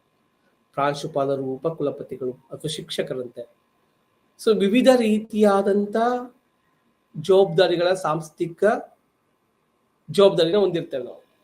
ಸೊ ಸ್ಪಷ್ಟವಾಗಿ ಹೇಳೋದಾದ್ರೆ, ಅಲ್ಲಿರುವಂತ ಪ್ರತಿಯೊಬ್ಬ ವ್ಯಕ್ತಿಯು ತನ್ನ ಸಂಸ್ಥೆಯ ಪರವಾಗಿ, ತನ್ನ ಸಂಸ್ಥೆಗಾಗಿ, ತನ್ನ ಸಂಸ್ಥೆಯ ಏಳಿಗೆಗಾಗಿ, ಆ ಏಳಿಗೆಯ ಜೊತೆಗೆ ತನ್ನ ಸಂಸ್ಥೆಯಲ್ಲಿ ಕಲಿಯುವಂತ ಪ್ರತಿಯೊಬ್ಬ ವ್ಯಕ್ತಿಯ ಜೀವನಕ್ಕಾಗಿ ಪ್ರತಿಯೊಂದು ಅಂಶಗಳನ್ನ ಆತ ತುಂಬಾ ಜವಾಬ್ದಾರಿಯಿಂದ ವರ್ತಿಸ್ಬೇಕಾಗತ್ತೆ, ನಡ್ಕೊಂಡು ಹೋಗ್ಬೇಕಾಗತ್ತೆ, ಯಾವುದೇ ರೀತಿಯಾದಂಥ ಒತ್ತಡವನ್ನು ನಿಭಾಯಿಸ್ಬೇಕಾಗತ್ತೆ. ಒತ್ತಡ ಅನ್ನೋದಿದ್ರೇನೆ ಕೆಲಸ ಆಗೋದು. ಒತ್ತಡ ಅನ್ನೋದಿಲ್ಲ ಆದ್ರೆ ಕೆಲಸಗಳಾಗಲ್ಲ. ಆ ಒತ್ತಡ ಮಾನಸಿಕತೆಗೆ ತೊಂದರೆಯನ್ನ ತರಬಾರದು. ಜವಾಬ್ದಾರಿ ಇದೆ ಎಂದಾಗ ಆ ಜವಾಬ್ದಾರಿಯನ್ನ ತಾನು ಹೇಗೆಲ್ಲ ನಿಭಾಯಿಸಬಹುದು ಎನ್ನುವುದು ಅವನಿಗೆ ಗೊತ್ತಾಗ್ಬೇಕು. ಯಾವುದೇ ರೀತಿಯಾದಂತ ಒತ್ತಡವನ್ನ ನಿಭಾಯಿಸೋದು ಇಲ್ಲ ಅಂದ್ರೆ ಅದು ಉತ್ತಮ ಆಡಳಿತಗಾರನ ಲಕ್ಷಣ ಆಗಲ್ಲ. ಹಾಗಾಗಿ ಸಂಸ್ಥೆಗೆ ಎಂಥದ್ದೇ ಒತ್ತಡ ಬಂದರೂ ಅದನ್ನು ನಿಭಾಯಿಸುವಂತ ಶಕ್ತಿ ಅದರಲ್ಲಿ ಬಂದೋಗ್ಬೇಕಾಗುತ್ತೆ. ನೆಕ್ಸ್ಟ್ ರಾಜಕೀಯ ಹೊಣೆಗಾರಿಕೆ. ರಾಜಕೀಯ ಹೊಣೆಗಾರಿಕೆಯನ್ನು ಮುಖ್ಯವಾಗಿ ಚುನಾಯಿತ ರಾಜಕಾರಣಿಗಳು ನಿರ್ವಹಿಸ್ತಾರೆ ಮತ್ತು ಪ್ರಜಾಪ್ರಭುತ್ವದ ನಿಯಂತ್ರಣ ಸಾಧಿಸುವುದು.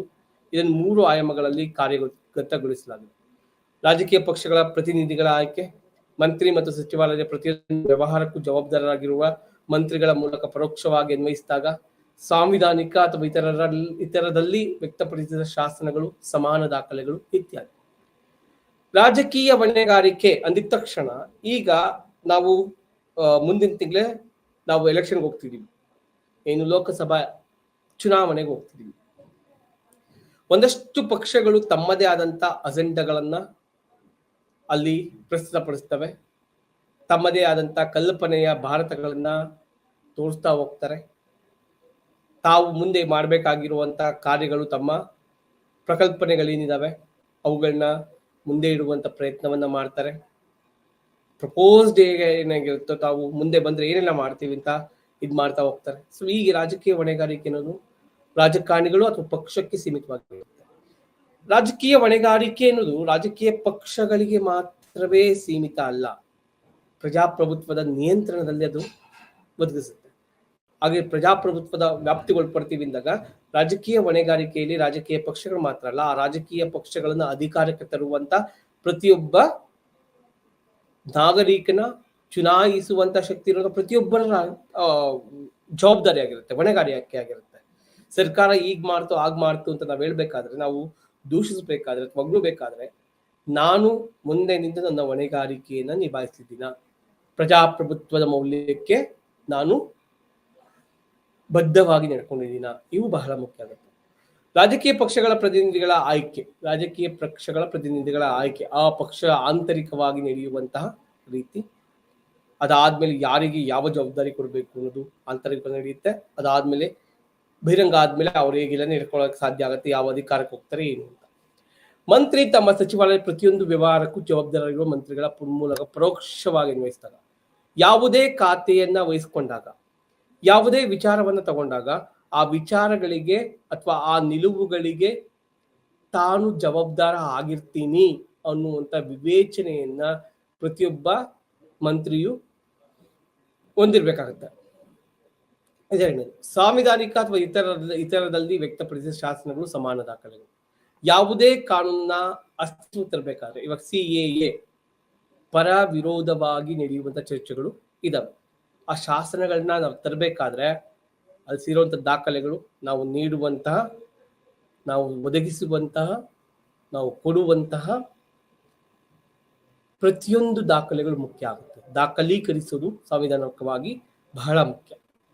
ಆ ದಾಖಲೆಗಳೇ ಮುಂದಕ್ಕೆ ಸಂವಿಧಾನವು ಒಂದು ದಾಖಲೆ ಆಗುವುದರಿಂದ ಮುಂದಕ್ಕೂ ಅದು ನಮ್ಮ ಜೊತೆಗೆ ಬರುತ್ತೆ.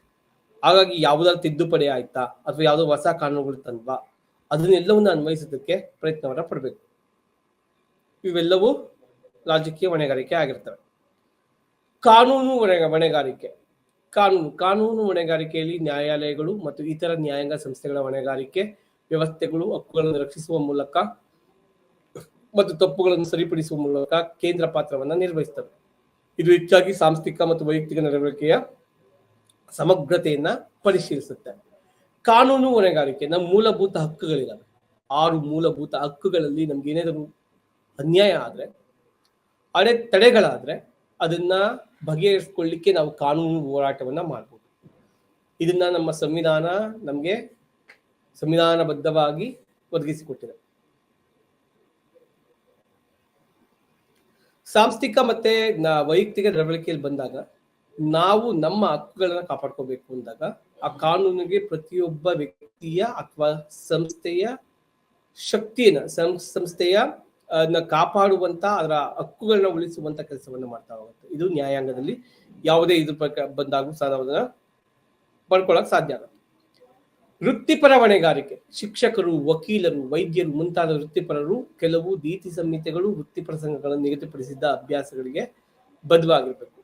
ಸೊ ಪ್ರೊಫೆಷನಲ್ ಎಥಿಕ್ಸ್ ಅಂತ ಬರ್ಕೊಳ್ತೀವಲ್ಲ, ಪ್ರೊಫೆಷನಲ್ ಕಾಂಪಿಟೆನ್ಸ್ ಅಂತ ಹೇಳ್ತೀವಿ. ಸೊ ಪ್ರೊಫೆಷನಲ್ ಅಕೌಂಟಬಿಲಿಟಿ ಅಂತ ಹೇಳ್ತೀವಿ. Professional competency, professional accountability, professional responsibilities, ಇವೆಲ್ಲ ಕಾಂಪಿಟೆನ್ಸೀಸ್, ಅಕೌಂಟಬಿಲಿಟೀಸ್, ರೆಸ್ಪಾನ್ಸಿಬಿಲಿಟೀಸ್ ಇವೆಲ್ಲ ನೋಡ್ತಾ ಬಂದಾಗ ಯಾವುದೇ ಕ್ಷೇತ್ರದಲ್ಲಿ ಯಾವುದೇ ಹುದ್ದೆಯನ್ನ ನಾವು ಅನುಸರಿಸ್ತಿದ್ರು, ಯಾವುದೇ ಕಾರ್ಯವನ್ನ ಮಾಡ್ತಿದ್ರು, ಆ ವಿಷಯಗಳಲ್ಲಿ ನನ್ನ ವೃತ್ತಿ ಕ್ಷೇತ್ರದಲ್ಲಿ ನಾನು ವೃತ್ತಿಪರನಾಗಿ ನಡ್ಕೋಬೇಕು. ನಾನು ವೃತ್ತಿಪರನಾಗಿ ನಡ್ಕೋಬೇಕು ಅಂದ್ರೆ ನನ್ನಲ್ಲಿ ವೃತ್ತಿಪರವಾಗಿರುವಂತಹ ನೀತಿ ಸಂಹಿತೆಗಳನ್ನ ಅಳವಡಿಸ್ಕೋಬೇಕು. ಟೀಚರ್ ಅಂದ್ರೆ ಈಗಿರ್ಬೇಕಪ್ಪ, ಲಾಯರ್ ಅಂದ್ರೆ ಈಗಿರ್ಬೇಕಪ್ಪ, ಡಾಕ್ಟರ್ಸ್ ಅಂದ್ರೆ ಈಗಿರ್ಬೇಕಪ್ಪ. ಪ್ರತಿಯೊಂದು ಜಾಬಿಗೂ, ಪ್ರತಿಯೊಂದು ವೃತ್ತಿಗೂ ಅದರದೇ ಆದ ನೀತಿ ಸಂಹಿತೆ ಇದೆ ಅಲ್ವಾ? ಸೊ ನಾವೆಲ್ಲರಿಗೂ ಸಮಾನವಾಗಿ ಬೋಧಿಸ್ಬೇಕು ಅಂತ ಪ್ರಯತ್ನ ಪಡ್ತೀವಿ. ಶಿಕ್ಷಕರು, ವಕೀಲರು ಒಬ್ಬ ನಿರಪರಾಧಿ ಶಿಕ್ಷೆ ಆಗ್ಬಾರ್ದು ಅಂತ, ವೈದ್ಯೋ ನಾರಾಯಣಿ ಅರಿಹಿ ಅಂತ ಕರಿತೀವಿ. ಹೀಗೆ ಪ್ರತಿಯೊಬ್ಬ ವ್ಯಕ್ತಿಯಲ್ಲೂ ಒಂದು ವಿಷಯಗಳನ್ನ ತುರುಕಿ ನಾವು ನೋಡ್ಬೇಕಾದ್ರೆ ಅನ್ವಯಿಸಿ ನೋಡ್ತಿದೀವಿ ನಾವು. Teacher profession is Nobel profession ಅಂತ ಕರಿತೀವಿ. ಯಾಕೆ? ಅಲ್ಲಿರುವಂತ ವೃತ್ತಿ ನೀತಿ ಸಂಹಿತೆಗಳು, ಮಾನದಂಡಗಳು ನಮ್ಮನ್ನ ತಪ್ಪು ಮಾಡದಂತೆ ಕಾಪಾಡ್ತವೆ. ಹಾಗಾಗಿ ನಾವು ತಪ್ಪನ್ನ ಮಾಡಬಾರ್ದ, ತಪ್ಪುಗಳ ಆಗದಂತೆ ಎಚ್ಚರ ವಹಿಸಬೇಕಾ? ವೃತ್ತಿಪರವಾಗಿರುವ ಹೊಣೆಗಾರಿಕೆ ಅನ್ನೋದು ಬಹಳ ಮುಖ್ಯ ಆಗುತ್ತೆ. ನೈತಿಕ ಅಥವಾ ನೀತಿ ಸಂಹಿತೆಯ ಹೊಣೆಗಾರಿಕೆ. ವೃತ್ತಿಪರ ನಡವಳಿಕೆಯಲ್ಲಿ ನೈತಿಕ ಅಥವಾ ನೀತಿ ಸಂಹಿತೆಯ ಹೊಣೆಗಾರಿಕೆಯು ಕೇಂದ್ರ ಸ್ಥಾನವನ್ನು ಹೊಂದಿದೆ. ವೃತ್ತಿಪರರು ಸ್ವಯಂ ಪ್ರೇರಣೆಯಿಂದ ಅನುಸರಿಸುವ ಆಂತರಿಕ ಮೌಲ್ಯಗಳ ಮೇಲೆ ಇದು ಅವಲಂಬಿತವಾಗಿದೆ. ನೈತಿಕ ಅಥವಾ ನೀತಿ ಸಂಹಿತೆಯ ಹೊಣೆಗಾರಿಕೆಯು ವೃತ್ತಿಪರ ಹೊಣೆಗಾರಿಕೆಯ ನಡುವಿನ ವ್ಯತ್ಯಾಸವೆಂದರೆ ಅದು ಅಧಿಕೃತ ಮಾನದಂಡಗಳಲ್ಲಿ ಸಂಯೋಜಿಸಲ್ಪಟ್ಟ ಮಟ್ಟವಾಗಿದೆ. ವೃತ್ತಿಪರ ಸಂಘಗಳ ಸದಸ್ಯರಿಗೆ ವೃತ್ತಿಪರ ಹೊಣೆಗಾರಿಕೆಯು ಬದ್ಧವಾಗಿರುತ್ತೆ. ಆ ನೈತಿಕ ಅಥವಾ ನೈತಿಕ ಹೊಣೆಗಾರಿಕೆಯು ಅಥವಾ ನೀತಿ ಸಂಹಿತೆಯ ಹೊಣೆಗಾರಿಕೆಯು ವೃತ್ತಿಪರರ ಅನೌಪಚಾರಿಕ ನೀತಿ ಸಂಹಿತೆಯ ಮೇಲೆ ಅವಲಂಬಿತವಾಗಿದೆ. ಶಿಕ್ಷಕರಿಗೆ ಇದು ಮಕ್ಕಳು, ಅವರ ಪೋಷಕರು ಮತ್ತು ಇತರ ಮಧ್ಯಸ್ಥಗಾರರ ಕಡೆಗೆ ಬದ್ಧತೆಯಾಗಿದೆ. ಅವರ ಪರಿಣಾಮಕಾರಿ ಕಲಿಕೆ ಮತ್ತು ಅಭಿವೃದ್ಧಿಗೆ ಅನುಕೂಲವಾಗುವಂತೆ ವಿದ್ಯಾರ್ಥಿಗಳ ಹಿತದೃಷ್ಟಿಯಿಂದ ಕಾರ್ಯನಿರ್ವಹಿಸುವುದು. ಸೊ ನಾವು ಭಗವದ್ಗೀತೆಯನ್ನು ನೋಡಿದಾಗ, ಭಗವದ್ಗೀತೆಯಲ್ಲಿ ಶ್ರೀಕೃಷ್ಣನು ಕೆಲವೊಂದು ಕಡೆ ತಪ್ಪುಗಳನ್ನ ಮಾಡ್ತಾ ಹೋದ್ರು ಅದು ಧರ್ಮದ ಉಳಿವಿಗಾಗಿ ಅನ್ನೋದಾಗತ್ತೆ.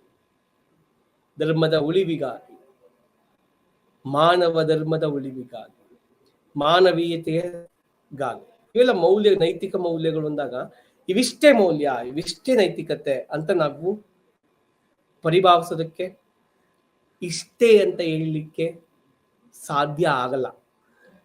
ಮಹಾಭಾರತದ ಒಂದು ಸನ್ನಿವೇಶ ಆಗತ್ತೆ, ನಿಮ್ಮೆಲ್ರಿಗೂ ಗೊತ್ತಿರುವಂತ ಸನ್ನಿವೇಶ. ದ್ರೌಪದಿಯ ವಸ್ತ್ರಾಪರಣ ಆಗ್ಬೇಕಾದ್ರೆ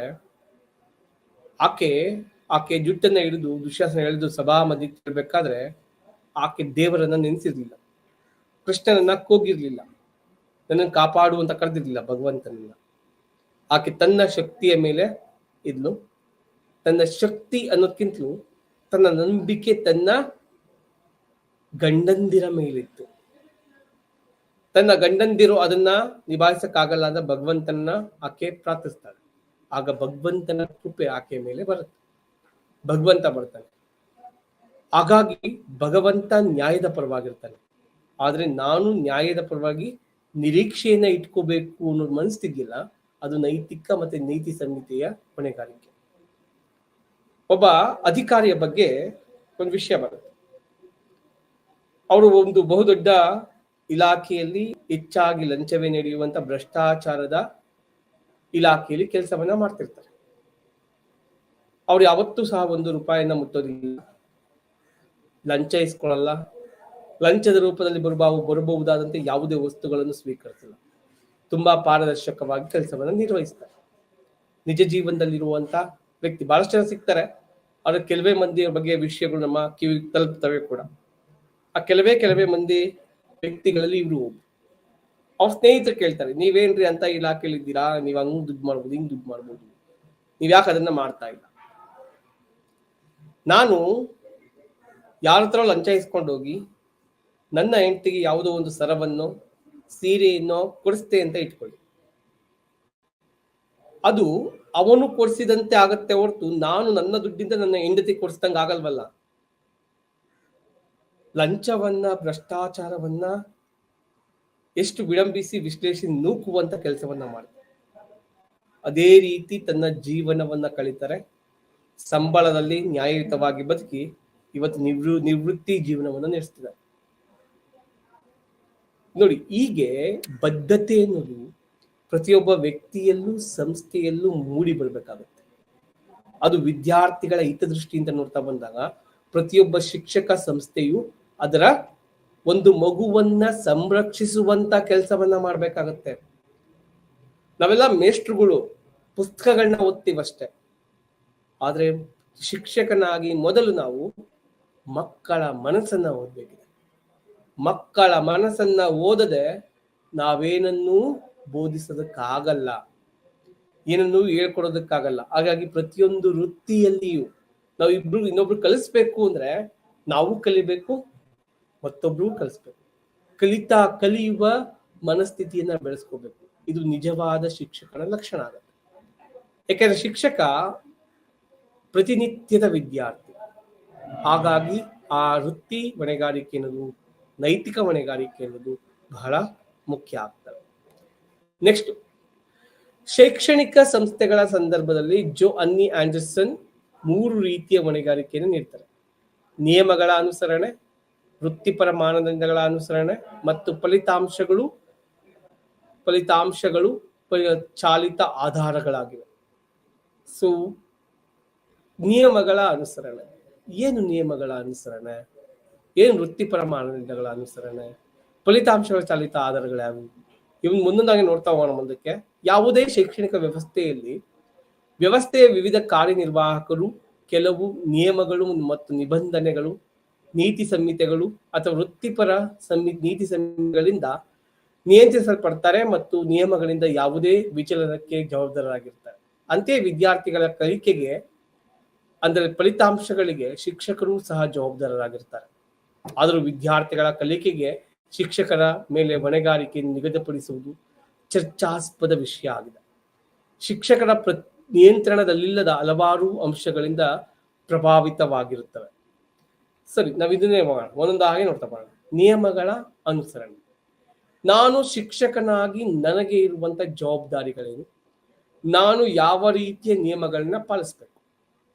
ನಾನು ಶಾಲೆಗೆ ಹೋಗ್ಬೇಕಾದ್ರೆ ಶಾಲೆಯ ಚೌಕಟ್ಟು ಏನಿದೆಯೋ, ನಿಯಮಗಳ ಚೌಕಟ್ಟು ಏನಿದೆಯೋ, ಆ ನಿಯಮಗಳಿಗೆ ಶಿಕ್ಷಣ ಇಲಾಖೆ ಕೊಟ್ಟಿರೋದಿರ್ಬೋದು, ಅಥವಾ ವೃತ್ತಿಯಲ್ಲಿ ನಾನೇ ಹಾಕಿಕೊಂಡಿರುವಂತ ನಿಯಮಗಳಿರ್ಬೋದು, ಅಥವಾ ಶಿಕ್ಷಕನಾಗಿ ಇರುವಂತ ನಿಯಮಗಳನ್ನ ನಾನು ಪರಿಪಾಲನೆ ಮಾಡೋದಿರ್ಬೋದು. ನಿಯಮಗಳು, ವೃತ್ತಿಪರ ಮಾನದಂಡಗಳು ಎರಡು ತಗೊಂಡು ಹೋಗ್ತೀನಿ. ನಾವು ಬೆಳಿಗ್ಗೆ 9ರಿಂದ 3:30ವರೆಗೂ ನಾವು ಶಾಲೆಯಲ್ಲಿ ಇರಬೇಕು. 9:30 ಶುರು ಆಗುತ್ತೆ, 3:30ವರೆಗೂ ನಾವು ಇರ್ತೀವಿ ಅಂದ್ರೆ ನಮ್ಮ ನಿಯಮಗಳ ಅನುಸರಣೆ ಸರ್ಕಾರ ಪ್ರತಿಯೊಂದು ಮಗುವಿನ ಬಗ್ಗೆ ದಾಖಲೆಗಳನ್ನ ಬರೀ, ಪ್ರತಿಯೊಂದು ವಿದ್ಯಾರ್ಥಿಗಳ ಬಗ್ಗೆ ಸ್ಪಷ್ಟತೆ ಇರಬೇಕು, ಹಾಜರಾತಿಗಳನ್ನ ಇದು ಮಾಡ್ಕೋಬೇಕು, ರಜಾ ವಹಿಗಳನ್ನ ನಿರ್ವಹಣೆ ಮಾಡ್ಕೋಬೇಕು. ಸಂಬಂಧಪಟ್ಟಂತ ನಿಯಮಗಳು ಏನಿರ್ತವೋ ಪ್ರತಿ ಪಾಠವನ್ನ ಬೋಧನೆ ಮಾಡೋಕ್ಕಿಂತ ಮೊದಲು ನಾನು ಪಾಠದ ಯೋಜನೆಯನ್ನ ಮಾಡ್ಕೋಬೇಕು. ಸರ್ಕಾರ ಅಥವಾ ಇಲಾಖೆಯು, ಶಿಕ್ಷಣ ಇಲಾಖೆಯು ಕಾಲಕ್ಕೆ ಪರಿಶೀಲಿಸುವ ಅಥವಾ ಸೂಚಿಸುವ ರೀತಿಯಾಗಿ ನಾನು ನನ್ನನ್ನ ಅಪ್ಡೇಟ್ ಮಾಡ್ಕೊಳ್ಳೋದು, ಪುನಶ್ಚೇತನಗೊಳಿಸ್ಕೊಳ್ಳೋದು ಅಥವಾ ಹೊಸ ವಿಚಾರಗಳನ್ನ ಸೇರಿಸ್ಕೊಳ್ಳೋದು, ಇವು ಬಹಳ ಮುಖ್ಯ ಆಗ್ತವೆ. ಒಂದು ಕಾನೂನಾತ್ಮಕವಾಗಿರ್ಬೋದು, ಇಲಾಖಾ ಹಂತದಲ್ಲಿರ್ಬೋದು, ಇವೆಲ್ಲವೂ ಸಹ ನಿಯಮಗಳು. ಆ ಎಲ್ಲೇನ ಮೀರಿದ್ವಿ ಅಂದ್ರೆ ನಮ್ಮಲ್ಲಿ ತೊಂದರೆಗಳು ಅಥವಾ ನಮ್ಗೆ ಶಿಕ್ಷೆಗಳು ತಲುಪಬಹುದು.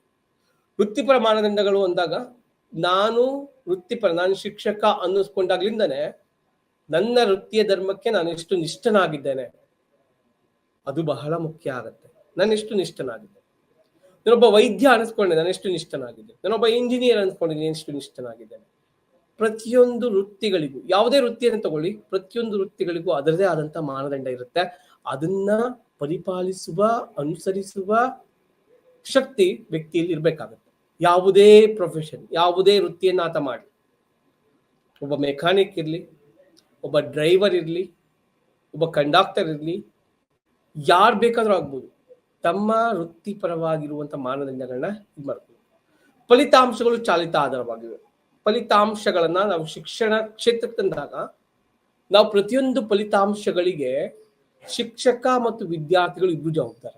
ನಾವು ಯಾವಾಗ ಓದ್ಕೋತೀವಿ, ವ್ಯಾಲ್ಯೂಯೇಷನ್ ಮಾಡಬೇಕು, ವ್ಯಾಲ್ಯೂಯೇಷನ್ ಮಕ್ಕಳನ್ನ ವ್ಯಾಲ್ಯೂಯೇಷನ್ ಮಾಡ್ತೀವಿ, ಮೌಲ್ಯಮಾಪನ ಮಾಡ್ತೀವಿ, ಪತ್ರಿಕೆನ ಮೌಲ್ಯಮಾಪನ ಮಾಡ್ತೀವಿ, ವಿದ್ಯಾರ್ಥಿಗಳನ್ನ ಮೌಲ್ಯಮಾಪನ ಮಾಡ್ತಿರ್ತೇವೆ. ಇದು ಸಹಜವಾಗಿ ಶಿಕ್ಷಕನಾಗಿ ನಾವು ಮಾಡುವಂತ ಕೆಲಸ. ಅದೇ ಸಮಯದಲ್ಲಿ ನಾವು ವಿದ್ಯಾರ್ಥಿಗಳನ್ನ ಮೌಲ್ಯಮಾಪನ ಮಾಡ್ತಿದ್ದೀವಿ ಅಂದ್ರೆ ನಮಗೆ ಗೊತ್ತಿದ್ದೋ ಗೊತ್ತಿಲ್ಲದೆಯೋ ನಮ್ಮದು ಮೌಲ್ಯಮಾಪನ ಆಗ್ತಿದೆ ಅನ್ನೋದನ್ನ ನಾವು ಮರಿಬಾರ್ದು. ಏಕೆಂದ್ರೆ ವಿದ್ಯಾರ್ಥಿಗಳ ಕಲಿಕೆಗೆ ಕೇವಲ ವಿದ್ಯಾರ್ಥಿ ಮಾತ್ರ ಜವಾಬ್ದಾರ ಅಲ್ಲ, ಶಿಕ್ಷಕನೂ ಜವಾಬ್ದಾರ. ಅವನು ಕಲಿದೇ ಇರಲಿ, ಅದಕ್ಕೆ ಪ್ರತ್ಯಕ್ಷವಾಗಿಯೋ ಪರೋಕ್ಷವಾಗಿಯೋ ಜವಾಬ್ದಾರಾಗಿರ್ತಾರೆ. ಆದ್ರೆ ಅಂತಿಮವಾಗಿ ಫಲಿತಾಂಶಗಳ ವಿಚಾರಕ್ಕೆ ಬಂದಾಗ ಫಲಿತಾಂಶಗಳಿಗೆ ವಿದ್ಯಾರ್ಥಿಯೇ ಜವಾಬ್ದಾರನಾಗಬೇಕು. ಯಾಕೆಂದ್ರೆ ಅವನ ಹೊಣೆಗಾರಿಕೆ ಇತ್ತು, ಅವನೇ ಬರೆಯೋದಿತ್ತು, ಅವನೇ ನಿರ್ವಹಿಸೋದಿತ್ತು ಅನ್ನೋದು ಮರಿಬಾರ್ದು. ನೋಡಿ, BBMP ಶಾಲೆಗಳಲ್ಲಿ ಯಾವ ಶಾಲೆಯು ಝೀರೋ ರಿಸಲ್ಟ್ ಅಂತ ತರುತ್ತೋ, ಅಥವಾ ಯಾವ ಶಿಕ್ಷಕ 50% ಕಡಿಮೆ ಫಲಿತಾಂಶವನ್ನ ಪಡಿತಾನೋ ಆ ಶಿಕ್ಷಕನನ್ನ ಬೇರೆ ಕಾಲೇಜಿಗೆ, ಬೇರೆ ಶಾಲೆಗೆ ವರ್ಗಾವಣೆ ಮಾಡೋದು ಅಥವಾ ತೆಗ್ದಾಕೋದು, ಈ ಕೆಲಸವನ್ನ ಮಾಡ್ತಿದ್ದಾರೆ. ಇಲ್ಲಿ ಇಚ್ಛಾಶಕ್ತಿ ಅನ್ನೋದು ಬಹಳ ಮುಖ್ಯ ಆಗುತ್ತೆ. ಶಿಕ್ಷಕನ ಕೈಯಲ್ಲಿ ಇರೋದಿಲ್ಲ, ಕೆಲವೊಂದು ಫಲಿತಾಂಶಗಳು ಶಿಕ್ಷಕನ ಕೈಯಲ್ಲಿ ಇರಲ್ಲ, ಆದ್ರೂ ಸಹ ಹೊಣೆಗಾರಿಕೆಯನ್ನ ಮಾಡಕ್ ಶುರುವಾಗ್ತಾರೆ. ಆದ್ರೆ ಶಿಕ್ಷಕ ತನ್ನ ಹೊಣೆಗಾರಿಕೆಯನ್ನು ತಾನು ನಿಭಾಯಿಸೋದನ್ನ ಕಲ್ತ್ಕೋಬೇಕು. ಅವನು ಯಾವತ್ತು ತನ್ನ ಹೊಣೆಗಾರಿಕೆಯಿಂದ ಜಾರಿಕೊಳ್ಳುವಂತ ಪ್ರಯತ್ನ ಮಾಡಬಾರ್ದು. NCF 2005 ಹೇಳಿತ್ತು ಇದನ್ನೇ. ಏನಂತ ಹೇಳ್ತಾ 2005, ಯಾವುದೇ ಕಾರಣಕ್ಕೂ ವಿದ್ಯಾರ್ಥಿಗಳು ಫೇಲ್ ಆಗದಂತೆ ಪಾಠವನ್ನ ಮಾಡಿ ಅಂತ. ನಾವೆಲ್ಲ ಮೇಷ್ಟ್ರುಗಳು ಅಂದ್ಕೊಂಡ್ಬಿಟ್ವಿ. NCF 2005 ಹೇಳಿದೆ ಯಾವ್ದು ಫೇಲ್ ಮಾಡೋವಾಗೇ ಇಲ್ಲ ಅಂತ. ಫೇಲ್ ಮಾಡಿ ಇನ್ನೊಂದು ಎಕ್ಸಾಮ್ ಯಾಕೆ ಮಾಡ್ಬೇಕು ಅನ್ನೋದು, ಕೇಳ್ಬೇಡ, ಮುಂದಕ್ಕೆ ಹೋಗ್ಲಿ ಅಂತ. ಹಾಗಾಗಿ ನಾವು ಆ ರೀತಿ ಒಣಗೇಡಿತನವನ್ನ ಪ್ರದರ್ಶಿಸ್ತೀವಿ ಅಂದ್ರೆ ಶಿಕ್ಷಕರಾಗಿ ವಿದ್ಯಾರ್ಥಿಗಳಿಗೆ ನ್ಯಾಯವನ್ನ ಕೊಡುವುದಾಗಿ ಹೇಗೆ ಕೊಡ್ಲಿಕ್ಕೆ ಸಾಧ್ಯ ಆಗತ್ತೆ? ಹಾಗಾಗಿ ಶಿಕ್ಷಕರು ತಮ್ಮ ಹೊಣೆಗಾರಿಕೆಯನ್ನು ಸದಾ ಹೊಂದಿರ್ಬೇಕು. ಅದು ಕೇವಲ ಶಿಕ್ಷಕರಿಗೆ ಸೀಮಿತ ಅನ್ನೋ ತರ ಆಗ್ಬಾರ್ದು. ಮುಂದೆ ಸಾಂಸ್ಥಿಕ ಹೊಣೆಗಾರಿಕೆಯನ್ನು ಖಾತರಿಪಡಿಸುವ ನಿಬಂಧನೆಗಳು, ಪ್ರಕ್ರಿಯೆಯ ಕಡೆಗೆ ಯಾವುದನ್ನು ಹೇಗೆ ಮಾಡಲಾಗತ್ತೆ ಅಂತ, ಫಲಿತಾಂಶಗಳ ಕಡೆಗೆ ಯಾವ ಫಲಿತಾಂಶಗಳನ್ನು ಸಾಧಿಸಲಾಗತ್ತೆ ಅಂತ ನಿರ್ದೇಶಿಸಬಹುದು. ಶಿಕ್ಷಕರ ವಿಷಯದಲ್ಲಿ ಪ್ರಕ್ರಿಯೆಯ ಕಡೆಗೆ ನಿರ್ದೇಶಿಸಿದಾಗ ಚಾಲ್ತಿಯಲ್ಲಿರುವ ನಿರೀಕ್ಷೆಗಳ ಮೂಲಕ ಚಟುವಟಿಕೆಯನ್ನ ಸರಿಯಾಗಿ ನಡೆಸುವ ಜವಾಬ್ದಾರಿಯೊಂದಿಗೆ ಚಟುವಟಿಕೆಯಲ್ಲಿ ತೊಡಗಿಸಿಕೊಳ್ಳಲು ಶಿಕ್ಷಕರಿಗೆ ಅಧಿಕಾರವನ್ನ ನೀಡಲಾಗುತ್ತೆ. ಫಲಿತಾಂಶಗಳನ್ನು ಸೇರಿಸಲು ಮತ್ತು ಅದನ್ನು ವಿಸ್ತರಿಸಿದಾಗ ತಮ್ಮ ಕ್ರಿಯೆಗಳ ಪರಿಣಾಮಗಳು ಮತ್ತು ಫಲಿತಾಂಶಗಳಿಗೆ ಶಿಕ್ಷಕರು ಜವಾಬ್ದಾರಾಗ್ತಾರೆ. ಈಗ ಯಾವಾಗಲೂ ಅಷ್ಟೇ, ಶಿಕ್ಷಣ ನಾವು ಎರಡು ಬದಿಯ ಪ್ರಕ್ರಿಯೆ ಅಂತ ಕರೀಬಹುದು. ಒಂದು ಬದಿಯಲ್ಲಿ ಶಿಕ್ಷಕ ನಿಂತರೆ ಇನ್ನೊಂದು ಬದಿಯಲ್ಲಿ ವಿದ್ಯಾರ್ಥಿ ನಿಲ್ತಾನೆ. ವಿದ್ಯಾರ್ಥಿಯ ಅಪೇಕ್ಷೆ ಏನು, ಶಿಕ್ಷಕನ ನಿರೀಕ್ಷೆ ಏನು? ಇಲ್ಲಿ ಶಿಕ್ಷಕ ಕೊಡುವಂತ ಅನುಭವಗಳೆಲ್ಲವೂ ವಿದ್ಯಾರ್ಥಿಯ ಅಪೇಕ್ಷೆಗೆ ತಕ್ಕಂತೆ ಹೋಗ್ಬೇಕು. ಶಿಕ್ಷಕನ ನಿರೀಕ್ಷೆಗೆ ಪೂರಕವಾಗಿ ಇರೋ ತರ ಶಿಕ್ಷಕ ಕ್ರಿಯೇಟ್ ಮಾಡ್ಕೋಬೇಕು. ಶಿಕ್ಷಣವನ್ನ ನಾವು ಮೂರು ಮುಖದ ತ್ರಿಮುಖ ಪ್ರಕ್ರಿಯೆ ಅಂತ ಕರೀತಾರೆ. ಶಿಕ್ಷಕ, ವಿದ್ಯಾರ್ಥಿ, ಸಾಮಾಜಿಕ, ಪರಿಸರ, ಮೂರು ಆಂಗಲ್ ನೋಡ್ತಾ ಹೋಗೋಣ. ಶಿಕ್ಷಕ ಇದ್ದಾನೆ, ಶಿಕ್ಷಣವನ್ನ ಜ್ಞಾನವನ್ನ ನೀಡುವಂಥವನು. ಸಾಮಾಜಿಕ ಪರಿಸರ ಇದೆ, ಸಾಮಾಜಿಕ ಪರಿಸರದ ನಿರೀಕ್ಷೆಗಳೇನಿದಾವೆ, ಅಪೇಕ್ಷೆಗಳೇನಿದಾವೆ, ತನ್ನ ಮಗುವಿಗೆ ಒಳ್ಳೆ ವಿದ್ಯಾಭ್ಯಾಸನ ಕೊಡಿಸ್ಬೇಕು, ಅವನನ್ನ ಒಳ್ಳೆ ವ್ಯಕ್ತಿಯನ್ನಾಗಿ ಅಥವಾ ಒಬ್ಬ ಒಳ್ಳೆ ಜವಾಬ್ದಾರಿಯುತವಾಗಿರುವಂತ ವ್ಯಕ್ತಿಯನ್ನಾಗಿ ರೂಪಿಸ್ಬೇಕು. ವಿದ್ಯಾರ್ಥಿಗಳೇನಿದೆ, ತನಗೆ ತನ್ನ ಕನಸನ್ನ ಸಾಧಿಸಿಕೊಳ್ಳುವಂತ ಶಕ್ತಿ ಇರಬೇಕು. ಅವನ ನಿರೀಕ್ಷೆ ಏನು? ಸಮಾಜದ ಅಪೇಕ್ಷೆ, ವಿದ್ಯಾರ್ಥಿಯ ನಿರೀಕ್ಷೆ, ಶಿಕ್ಷಕನ ವೃತ್ತಿಪರತೆ. ಇವೆಲ್ಲವೂ ಸಹ ಮುಖ್ಯ ಆಗಿರ್ತವೆ. ಹಾಗಾಗಿ ಸಾಂಸ್ಥಿಕ ಹೊಣೆಗಾರಿಕೆ ಬಂದಾಗ ಆ ಸಂಸ್ಥೆಯ ಅಭಿವೃದ್ಧಿಗೆ, ಬೆಳವಣಿಗೆಗೆ ವಿದ್ಯಾರ್ಥಿಯು ಅಥವಾ ಶಿಕ್ಷಕ ಪ್ರತ್ಯಕ್ಷವಾಗಿಯೋ ಪರೋಕ್ಷವಾಗಿಯೋ ನೇರ ಹೊಣೆಗಾರಿಕೆಯನ್ನ ಆಗಿರ್ತಾರೆ, ಜವಾಬ್ದಾರರಾಗಿರ್ತಾರೆ. ವಿದ್ಯಾರ್ಥಿಗಳಲ್ಲಿ ಯಾವಾಗಲೂ ನಾವು ಯೋಚನೆ ಮಾಡ್ತೀವಿ, ಒಳ್ಳೆ ರಿಸಲ್ಟ್ ಬಂತ ಅದಕ್ಕೆ ಕ್ರೆಡಿಟ್ ನಾವೇ ತಗೋಬೇಕು ಅಂತ ಯೋಚನೆ ಮಾಡ್ತೀವಿ. ಒಳ್ಳೆ ರಿಸಲ್ಟ್ ಬರ್ಲಿಲ್ವಾ ಆ ಕ್ರೆಡಿಟ್ ಅನ್ನ ನಾವು ತಗೊಳಕ್ಕೆ ಇಷ್ಟಪಡಲ್ಲ. ಸೋಲಿರಲಿ ಗೆಲುವಿರಲಿ ಅದನ್ನ ಜವಾಬ್ದಾರಿಯುತವಾಗಿ ಸ್ವೀಕರಿಸುವ, ನಿಭಾಯಿಸುವ ಶಕ್ತಿಯನ್ನ ಶಿಕ್ಷಕರಾಗಿ ನಾವು ನಿಭಾಯಿಸಬೇಕು. ಶಿಕ್ಷಕರಾಗಿ ನಾವು ನಿಭಾಯಿಸಲಿಲ್ಲ ಅಂದ್ರೆ ಅದು ಬಹು ದೊಡ್ಡ ಇದಾಗುತ್ತೆ. ಸೊ ನೆಕ್ಸ್ಟ್, ಸಾರ್ವಜನಿಕ ಆಡಳಿತದ ಸಮಗ್ರತೆಯನ್ನ ಹೆಚ್ಚಿಸುವುದು. ಸಾರ್ವಜನಿಕ ಆಡಳಿತದ ಸಮಗ್ರತೆಯನ್ನ ಹೆಚ್ಚಿಸುವುದು. ಹೊಣೆಗಾರಿಕೆಯ ವ್ಯವಸ್ಥೆಗಳು ಪ್ರಾಮಾಣಿಕತೆ ಮತ್ತು ಸೂಕ್ತ ನಡವಳಿಕೆಗೆ ಬದ್ಧತೆಯನ್ನು ಹೆಚ್ಚಿಸುವ ಮೂಲಕ ಸಾರ್ವಜನಿಕ ಆಡಳಿತದ ಸಮಗ್ರತೆಯನ್ನು ಬಲಪಡಿಸುತ್ತದೆ ಮತ್ತು ಅದರಿಂದ ಕ್ರಮಗಳ ಸ್ಥಿರತೆಯನ್ನು ಪ್ರೋತ್ಸಾಹಿಸುತ್ತದೆ. ಸಾರ್ವಜನಿಕ ಆಡಳಿತದ ಸಮಗ್ರತೆಯನ್ನ ಅಂದ್ರೆ ಪ್ರತಿಯೊಂದು ಸಮಾಜದಲ್ಲಿ ಬದುಕುವಂತ ಪ್ರತಿಯೊಬ್ಬ ವ್ಯಕ್ತಿಗೂ ಅದು ಸುಲಭವಾಗಿ ಸಿಗೋ ತರ ಆಗ್ಬೇಕು. ಇಡೀ ಸಮಾಜ ಸಮಗ್ರವಾಗಿ ಬೆಳಿಬೇಕು. ಯಾವುದೋ ಒಂದು ಸಮುದಾಯ, ಯಾವುದೋ ಒಬ್ಬ ವ್ಯಕ್ತಿ ಬೆಳೆದಾಗ ಅದು ನಿರರ್ಥಕ. ಸೊ ಹಾಗಾಗಿ ಸಾರ್ವಜನಿಕ ಆಡಳಿತ ಬಂದಾಗ ಎಲ್ಲರನ್ನ ಒಳಗೊಳ್ಬೇಕದು. ಆ ಸಾರ್ವಜನಿಕ ಆಡಳಿತ ಅನ್ನೋದು ನಮ್ಮ ಸಮಾಜದ ಪ್ರತಿಯೊಬ್ಬ ತುಳಿತಕ್ಕೆ ಒಳಗಾಗಿರುವಂತ ವ್ಯಕ್ತಿಯಿಂದ ಹಿಡಿದು ಬಲ್ಲಿಗನವರೆಗೂ ಅದು ಬರಬೇಕು. ಆಗ ಮಾತ್ರವೇ ನಿಜವಾದ ಶಿಕ್ಷಣ ಆಗಿದೆ ಅಂತ, ಸಾಧಿಸಿದೆ ಅಂತ ನಾವು ಪರಿಗಣಿಸಬಹುದು. ನೆಕ್ಸ್ಟ್, ಕಾರ್ಯಕ್ಷಮತೆಯ ಸುಧಾರಣೆಯಿಂದ ಬೆಂಬಲಿಸುವುದು. ಸಾಂಸ್ಥಿಕ ಕಲಿಕೆಯಿಂದ ಅರಿಯುವ ಮತ್ತು ಅನಪೇಕ್ಷಿತ ಫಲಿತಾಂಶಗಳು ಅಥವಾ ಫಲಿತಾಂಶಗಳನ್ನು ತಪ್ಪಿಸುವ ಕಾರ್ಯಕ್ಷಮತೆಯನ್ನು, ಸುಧಾರಣೆಯನ್ನು ಹೊಣೆಗಾರಿಕೆ ಬೆಂಬಲಿಸುತ್ತೆ. ಯಾವ ಕಾರಣಕ್ಕೆ? ಒಂದೊಂದು ಶಾಲೆ, ಒಂದೊಂದು ಸಂಸ್ಥೆ ತನ್ನದೇ ಆದಂತಹ ತಾತ್ವಿಕ ನೆಲೆಯಲ್ಲಿ ಅಥವಾ ತತ್ವಶಾಸ್ತ್ರೀಯ ನೆಲೆಯಲ್ಲಿ ಕಾರ್ಯವನ್ನು ನಿರ್ವಹಿಸ್ತವೆ.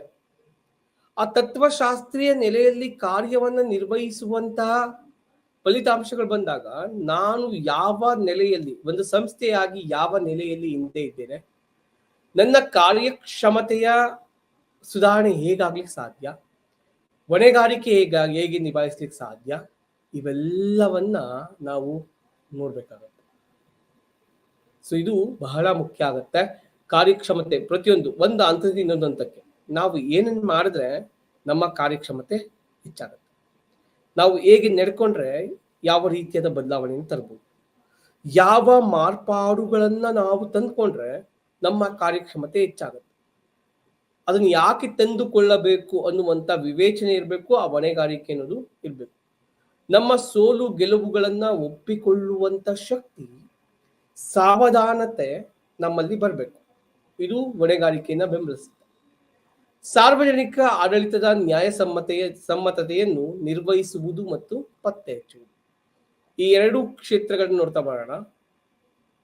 ಏನು, ಒಂದ್ ಕಡೆ ಶಿಕ್ಷಕರು, ಇನ್ನೊಂದ್ ಕಡೆಗೆ ಮಧ್ಯಸ್ಥಗಾರರು ಅಂತ ಕರೆದಾಗ ವಿದ್ಯಾರ್ಥಿಗಳು, ಸಮಾಜ. ನಾಗ್ಲೇ ಬಳಸ್ತೆ ಟ್ರೈಪೋಲಾರ್ ಅಂತ, ತ್ರಿಮುಖ ಅಥವಾ ಬಹುಮುಖ ಪ್ರಕ್ರಿಯೆಯಾಗಿ ಕಾಣಿಸುತ್ತೆ ಅಂತ. ಸಾರ್ವಜನಿಕ ಆಡಳಿತ ಅನ್ನೋದು ನ್ಯಾಯಸಮ್ಮತವಾಗಿರ್ಬೇಕು. ಅದನ್ನ ಸಾರ್ವಜನಿಕ ಆಡಳಿತ ನ್ಯಾಯಸಮ್ಮತೆಯನ್ನ ಹೇಗೆ ನಿರ್ವಹಿಸ್ತೇವೆ ಮತ್ತೆ ಹೇಗೆ ಹೆಚ್ಚಿಸ್ತೀವಿ ಅನ್ನೋದು ಬಹಳ ಮುಖ್ಯ. ಇಲ್ಲಿ ಶಿಕ್ಷಕರು ಮತ್ತು ಪೋಷಕರು, ವಿದ್ಯಾರ್ಥಿಗಳು, ಸಮಾಜ ಇವೆಲ್ಲವೂ ಪಾರದರ್ಶಕವಾಗಿ ನಿಂತ್ಕೋಬೇಕು. ಪ್ರತಿಯೊಂದಕ್ಕೂ ಶಿಕ್ಷಕರನ್ನೇ ಜವಾಬ್ದಾರಿ ಮಾಡೋದಾಗಿರ್ಲಿ, ಪ್ರತಿಯೊಂದಕ್ಕೂ ಪೋಷಕರನ್ನೇ ಜವಾಬ್ದಾರಿ ಮಾಡೋದಾಗ್ಲಿ, ಅಥವಾ ವಿದ್ಯಾರ್ಥಿಗಳನ್ನ ಜವಾಬ್ದಾರಿ ಮಾಡೋದಾಗ್ಲಿ, ಸಮಾಜವನ್ನ ಜವಾಬ್ದಾರಿ ಮಾಡೋದಾಗ್ಲಿ ಆಗ್ಬಾರ್ದು. ಪ್ರತಿಯೊಂದು ಎಲ್ಲಾ ರೀತಿಯಾಗಿರುವಂತ ಒಂದು ರೆಸ್ಪಾನ್ಸಿಬಿಲಿಟಿ ಅಂತ ಬಂದಾಗ, ಸಾರ್ವಜನಿಕ ಆಡಳಿತ ನ್ಯಾಯಸಮ್ಮತತೆ ಅಂತ ಬಂದಾಗ, ಪ್ರತಿಯೊಬ್ಬರನ್ನು ಏಕತೆಯಿಂದ ಒಂದೇ ರೀತಿಯಾಗಿ ನೋಡುವಂತ ಕೆಲಸವನ್ನ ಹೊಣೆಗಾರಿಕೆ ಅಂತ ನೋಡ್ತಾ ಬರ್ತೀವಿ. ನಮ್ಮಲ್ಲಿ ಇರ್ಬೋದು ಹಲವಾರು ರಿಸರ್ವೇಶನ್ಗಳು, ಅದು ಇದು ಪದ್ಧತಿಗಳು ಇವೆಲ್ಲವೂ ಇರ್ಬೋದು. ಆದರೆ ಎಲ್ಲ ರಿಸರ್ವೇಶನ್ ಬಂದಿರೋದು ಒಂದು ಸಮಾಜಕ್ಕೆ ಈಕ್ವಾಲಿಟಿ ಮತ್ತೆ ಈಕ್ವಿಟಿ ಅಂತ ಹೇಳ್ತೀವಲ್ಲ, ನರನಂತೆ ನರನಿಲ್ಲ ಅಂತೀವಲ್ಲ, ಹಾಗಾಗಿ ನರನಂತೆ ನರನಿಲ್ಲ ಅನ್ನುವಂತ ಭೇದ ಭಾವಗಳಿರೋದ್ರಿಂದ ಅದನ್ನ ಹೋಗಲಾಡಿಸ್ಬೇಕು ಅನ್ನೋ ಉದ್ದೇಶಗಳಿಂದಲೇ ಒಂದಷ್ಟು ಮೀಸಲಾತಿಗಳಿರ್ಬೋದು. ನಾವು ತುಂಬಾ ಸುಲಭವಾಗಿ ಕ್ಯಾಶ್ಲೆಸ್ ಅನ್ನ ಮಾಡಿದ್ವಿ, ಅದು ಕಾಸ್ಟ್ಲೆಸ್ ಅನ್ನ ಮಾಡ್ಲಿಕ್ಕಂತೂ ಆಗಲ್ಲ. ಸೊ ಹಾಗಾಗಿ ಜವಾಬ್ದಾರಿತನ ಅಂತ ಬಂದಾಗ ನಾವು ಯಾವ ರೀತಿಯಾಗಿ ನಿಭಾಯಿಸ್ತೀವಿ, ನ್ಯಾಯ ಸಮ್ಮತತೆಯನ್ನು ಹೇಗೆ ತರ್ತೀವಿ, ಇದು ಬಹಳ ಮುಖ್ಯವಾಗಿ ನೋಡ್ತಾ ಹೋಗ್ಬೇಕಾಗತ್ತೆ.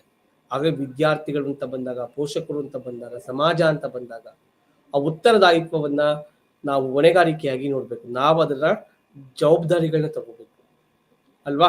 ಏಕಮುಖ ಯಾರಿಗೆ ನಾವು ಯಾವಾಗಲೂ ಯೋಚನೆ ಮಾಡ್ತೀವಿ, ನಮ್ಮ ವರ್ಗಕ್ಕೆ ಸೇರಿದವರು ಅಥವಾ ನಮ್ಮ ಧರ್ಮಕ್ಕೋ ಜಾತಿಗೋ ಮತ್ತೆ ಇರೋಂಥವ್ರಿಗೆ ಮಾತ್ರವೇ ನಾವು ಸಪೋರ್ಟ್ ಮಾಡಕ್ ಮುಂದೆ ಹೋಗ್ತಿರ್ತೀವಿ. ಅದನ್ನ ಬಿಟ್ಟು ಎಲ್ಲಾ ಧರ್ಮ, ಎಲ್ಲಾ ಇದ್ರಲ್ಲಿರುವಂತ ವ್ಯಕ್ತಿಗಳಿಗೂ ಸಹ ನಾವು ಪ್ರೋತ್ಸಾಹವನ್ನ ಕೊಟ್ರೆ, ಸೊ ಇವರಲ್ಲಿ ಒಂದಷ್ಟು ಉತ್ತಮ ಗುಣಗಳನ್ನ ತುಂಬಿದ್ರೆ ಮುಂದೊಂದು ದಿವಸ ಯಾವುದೇ ರೀತಿಯಾದಂತ ಭೇದ ಭಾವಗಳು, ರಿಸರ್ವೇಶನ್ಗಳು ಇಲ್ಲದೆ ಆಗ್ಬೋದು. ಸೊ ಆವಾಗ ಒಂದು ವಿಚಾರಗಳಿರ್ತವೆ. ಬಟ್ ಆದ್ರೆ ಈಗ ನಾವು ಸಾರ್ವಜನಿಕ ಆಡಳಿತ ಅಂತ ಬಂದಾಗ ಪ್ರತಿಯೊಬ್ಬ ಸಮಾಜದ ಪ್ರತಿಯೊಬ್ಬ ವ್ಯಕ್ತಿಗೂ ಸರಿ ಸಮಾನವಾದ ನ್ಯಾಯವನ್ನ ಒದಗಿಸ್ಕೊಡುವಂತ ಕೆಲಸವನ್ನ ಮಾಡ್ಬೇಕಾಗತ್ತೆ. ಹಾಗಾಗಿ ಈ ರೀತಿಯ ಜಾಗೃತಿಯನ್ನ ಶಿಕ್ಷಕರಿರ್ಬೋದು, ಪೋಷಕರಿರ್ಬೋದು, ವಿದ್ಯಾರ್ಥಿಗಳಿರ್ಬೋದು ಜಾಗೃತಿಯನ್ನ ಹೆಚ್ಚಾಗಿ ರೂಪಿಸ್ಬೇಕು. ನೋಡಿ, ಕಳೆದ ಬಾರಿ ವಿಧಾನ ಸಭೆಗೆ ನಡೆದಂತ ಎಲೆಕ್ಷನ್ಗಳಲ್ಲಿ ಬಹಳಷ್ಟು ಜನ ಯುವ ಜನಾಂಗದವರು ಬೆಂಗಳೂರನ್ನ ಬಿಟ್ಟು ವೋಟಿಂಗೇ ಮಾಡಿಲ್ಲ. ಆದ್ರೆ ಈ ಬಾರಿ ನಾವು ನೋಡ್ತಾ ಬಂದಾಗ ಲೋಕಸಭೆಯಲ್ಲಿ ಯಾರು ವೋಟಿಂಗ್ ಅನ್ನ ಮಾಡಿರ್ಲಿವೋ ಅವರೆಲ್ಲರೂ ವೋಟನ್ನ ಮಾಡಬೇಕು, ಮತವನ್ನ ಚಲಾಯಿಸ್ಬೇಕು, ತಮಗೆ ಬೇಕಾದಂತ ವ್ಯಕ್ತಿಯಿಂದ ಆರಿಸ್ಕೋಬೇಕು ಅನ್ನೋದು ನೋಡ್ತಾ ಬರ್ತೀವಿ. ಯಾಂತ್ರಿಕ ವಿವೇಚನೆಗಳ ಕಾರ್ಯವಿಧಾನ. ಸೊ ಅಂತಿಮವಾಗಿ ಹೊಣೆಗಾರಿಕೆಯು ತೀವ್ರವಾದ ದುರ್ನಡತೆ ಮತ್ತು ಸಾರ್ವಜನಿಕ ನಂಬಿಕೆ ಉಲ್ಲಂಘನೆಯ ಸಂದರ್ಭಗಳಲ್ಲಿ ಶುದ್ಧೀಕರಣ ಮತ್ತು ವಿಧಾನವಾಗಿ ಕಾರ್ಯನಿರ್ವಹಿಸುತ್ತೆ. ಸ್ವೀಕಾರಾರ್ಹವಲ್ಲದ ಪರಿಣಾಮಗಳಿಗೆ ಕಾರಣವಾದ ಎಲ್ಲ ಅಂಶಗಳನ್ನು ಪರಿಶೋಧಿಸುವ ವಿವರವಾದ ತನಿಖೆಯು ಏನು ತಪ್ಪಾಗಿದೆ ಮತ್ತು ಯಾಕೆ ಎಂದು ಒಪ್ಪಿಕೊಳ್ಳಲು ಅವಕಾಶವನ್ನು ಒದಗಿಸಬೇಕು. ದೋಷಗಳ ಮರುಕಳಿಕೆಯನ್ನು ತಡೆಯಬೇಕು. ನಿಯಮಗಳು, ನಿಬಂಧನೆಗಳನ್ನ ಉತ್ತಮ ಅನುಸರಣೆಯನ್ನ ಬೆಂಬಲಿಸೋದಕ್ಕೆ ಸಹಾಯ ಮಾಡಬೇಕು. ಯಾಂತ್ರಿಕ ವಿವೇಚನೆಗಳು ಆಗಿರೋ ತಪ್ಪುಗಳನ್ನ ಪುನರಾವರ್ತಿಸೋದನ್ನ ತಪ್ಪಿಸ್ಬೇಕು. ಎಲ್ಲೆಲ್ಲಿ ತಪ್ಪಾಗ್ತದೆ, ಯಾವ ಕಾರಣಕ್ಕೆ ತಪ್ಪಾಗ್ತದೆ, ಸೊ ಆ ಪ್ರಿಕಾಷನ್ ಮೆಷರ್ ಇದೆಯಲ್ಲ, ಮುಂಜಾಗ್ರತಾ ಕ್ರಮಗಳಿದಾವಲ್ಲ, ಅದನ್ನ ತಗೊಂಡು ಮುಂದೆ ಆಗಬಹುದಾದಂತ ತೊಂದರೆಗಳನ್ನ ತಡೆಯುವಂತ ಕೆಲಸವನ್ನ ಮಾಡ್ಬೇಕಾಗತ್ತೆ. ಇದು ನಾವು ಇಲ್ಲಿ ನೋಡ್ತೇವೆ. ಸಾಂಸ್ಥಿಕ ಸ್ವಾಯತ್ತತೆಯ ಅಗತ್ಯತೆ ಮತ್ತು ಅದರ ಸ್ವರೂಪ ಮತ್ತು ಅದರ ವಿಧಗಳು. ಸ್ವಾಯತ್ತತೆ ಎಂಬ ಪದವು ಗ್ರೀಕ್ನ ಸ್ವನಿಯಂತ್ರಿತ ಸ್ವಂತ ಕಾನೂನುಗಳು ಆಕ್ಸ್ಫರ್ಡ್ ಡಿಕ್ಷನರೀಸ್ ನಿಂದ ಪಡೆಯಲಾಗಿದೆ. ಆದರೆ ನಾವು ರಾಜಕೀಯ, ತಾತ್ವಿಕ, ಶೈಕ್ಷಣಿಕ ವ್ಯವಸ್ಥೆಗಳಲ್ಲಿ ಈ ಪದದ ವಿಭಿನ್ನ ಅರ್ಥಗಳನ್ನ ನೋಡ್ತೇವೆ. ರಾಷ್ಟ್ರೀಯ ಶಿಕ್ಷಣ ನೀತಿ 1986ರಲ್ಲಿ ಸ್ವಾಯತ್ತತೆಯ ಬಗ್ಗೆ ಹೇಳೋ ರೀತಿ ನೋಡಿದ್ರೆ, ಸಮುದಾಯದ ಕಾಳಜಿಗಳ, ಅಗತ್ಯತೆಗಳು ಮತ್ತು ಸಾಮರ್ಥ್ಯಗಳಿಗೆ ಸಂಬಂಧಿಸಿದ ಸಂವಹನ ಮತ್ತು ಚಟುವಟಿಕೆಗಳ ಸೂಕ್ತ ವಿಧಾನಗಳನ್ನು ರೂಪಿಸಲು ಶಿಕ್ಷಕರು ಹೊಸತನವನ್ನು ಕಂಡುಕೊಳ್ಳುವ ಸ್ವಾತಂತ್ರ್ಯವನ್ನು ಹೊಂದಿರಬೇಕು. ಶಿಕ್ಷಕರ ವೇತನ, ಸೇವಾ ಪರಿಸ್ಥಿತಿಗಳು ಅವರ ಸಾಮಾಜಿಕ ಮತ್ತು ವೃತ್ತಿಪರ ಜವಾಬ್ದಾರಿಗಳಿಗೆ ಅನುಗುಣವಾಗಿರಬೇಕು ಮತ್ತು ಪ್ರತಿಭೆಯನ್ನು ವೃತ್ತಿಗೆ ಆಕರ್ಷಿಸುವ ಅಗತ್ಯತೆಗಳಿಗೆ ಅನುಗುಣವಾಗಿರಬೇಕು. ರಾಷ್ಟ್ರೀಯ ಶಿಕ್ಷಣ ನೀತಿ 2020 ಸಹ ಶಿಕ್ಷಕರಿಗೆ ಶಿಕ್ಷಣಶಾಸ್ತ್ರದ ಅಂಶಗಳನ್ನ ಆಯ್ಕೆ ಮಾಡುವಲ್ಲಿ ಹೆಚ್ಚಿನ ಸ್ವಾಯತ್ತತೆಯನ್ನು ನೀಡಲಾಗುವುದು. ಇದರಿಂದಾಗಿ ಅವರು ತಮ್ಮ ತರಗತಿಗಳಲ್ಲಿ ವಿದ್ಯಾರ್ಥಿಗಳಿಗೆ ಹೆಚ್ಚು ಪರಿಣಾಮಕಾರಿ ಎಂದು ತೋರುವ ರೀತಿಯಲ್ಲಿ ಕಲಿಸಬಹುದು ಎಂದು ಒತ್ತಿ ಹೇಳುತ್ತೆ. ರಾಷ್ಟ್ರೀಯ ಶಿಕ್ಷಣ ನೀತಿ 2020 ಶಿಕ್ಷಣ ಸಂಸ್ಥೆಗಳಿಗೆ ಶೈಕ್ಷಣಿಕ ಮತ್ತು ಆಡಳಿತಾತ್ಮಕ ಎರಡೂ ರೀತಿಯ ಸ್ವಾಯತ್ತತೆಯನ್ನು ಶಿಫಾರಸು ಮಾಡಿದ ಮತ್ತು ಶ್ರೇಣೀಕೃತ ಸ್ವಾಯತ್ತತೆಯ ಪರಿಕಲ್ಪನೆಯನ್ನು ಸಹ ಪರಿಚಯಿಸಿದ. ನಾವು ನೋಡ್ತಾ ಬರ್ತೀವಿ ಸ್ವಾಯತ್ತತೆ. ಸೊ ಅಕೌಂಟಬಿಲಿಟಿ ಮತ್ತೆ ರೆಸ್ಪಾನ್ಸಿಬಿಲಿಟಿ ನಾವು ನೋಡ್ತಾ ಬಂದಾಗ ಪ್ರತಿಯೊಬ್ಬ ವ್ಯಕ್ತಿಗೂ ಅಥವಾ ಶಿಕ್ಷಕನಾಗಿ ಒಬ್ಬ ವ್ಯಕ್ತಿಗೂ ಒಂದು ತಾತ್ವಿಕ ನೆಲೆಯಲ್ಲಿ ನೋಡ್ತಾ ಬರ್ಬೇಕಾಗತ್ತೆ. ತಾನು ಒಂದಷ್ಟು ವಿಚಾರಗಳನ್ನ ಮೈಗೂಡಿಸಿಕೊಳ್ಳುವ ಮೂಲಕ ತಾತ್ವಿಕ ನೆಲೆಯಲ್ಲಿ, ಶೈಕ್ಷಣಿಕ ವ್ಯವಸ್ಥೆಯ ನೆಲೆಯಲ್ಲಿ ಹೇಗೆ ಅದನ್ನ ನಾನು ನಿಭಾಯಿಸ್ತೀನಿ ಅನ್ನುವಂತ ಶಕ್ತಿಯನ್ನ ಶಿಕ್ಷಕ ತಗೋಬೇಕಾಗತ್ತೆ. ಇತ್ತೀಚೆಗೆ ಒಂದು ನ್ಯಾಯಾಂಗದಿಂದ ಒಂದು ಆದೇಶ ಆಗುತ್ತೆ. ಶಿಕ್ಷಕರು ವಿದ್ಯಾರ್ಥಿಗಳಿಗೆ ತಿದ್ದಬಹುದಾಗಿರುವ, ವಿದ್ಯಾರ್ಥಿಗಳಿಗೆ ತೊಂದರೆ ಆಗದೇ ಇರೋ ರೀತಿ, ಅವರ ಮಾನಸಿಕ ಬದಲಾವಣೆಗೆ ಯೋಗ್ಯವಾಗಿರುವ ರೀತಿಯಲ್ಲಿ ಶಿಕ್ಷೆಯನ್ನ ಕೊಡಬಹುದು ಅಂತ.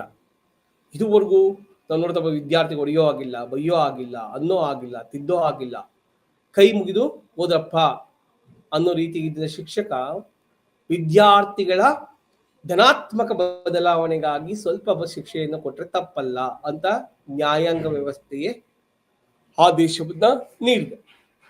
ಹಾಗಾಗಿ ತಾನು ತೆಗೆದುಕೊಳ್ಳುವಂತ ಸ್ವಾಯತ್ತತೆ ಏನಿದೆಯೋ ಅದು ಯಾರಿಗೋ ಯಾವುದೋ ರೀತಿಯಲ್ಲಿಯೋ ಅಡ್ಡಿಯಾಗದಂತೆ ನೋಡ್ಕೊಳ್ಳುವಂತ ಕೆಲಸವನ್ನ ಮಾಡಬೇಕು.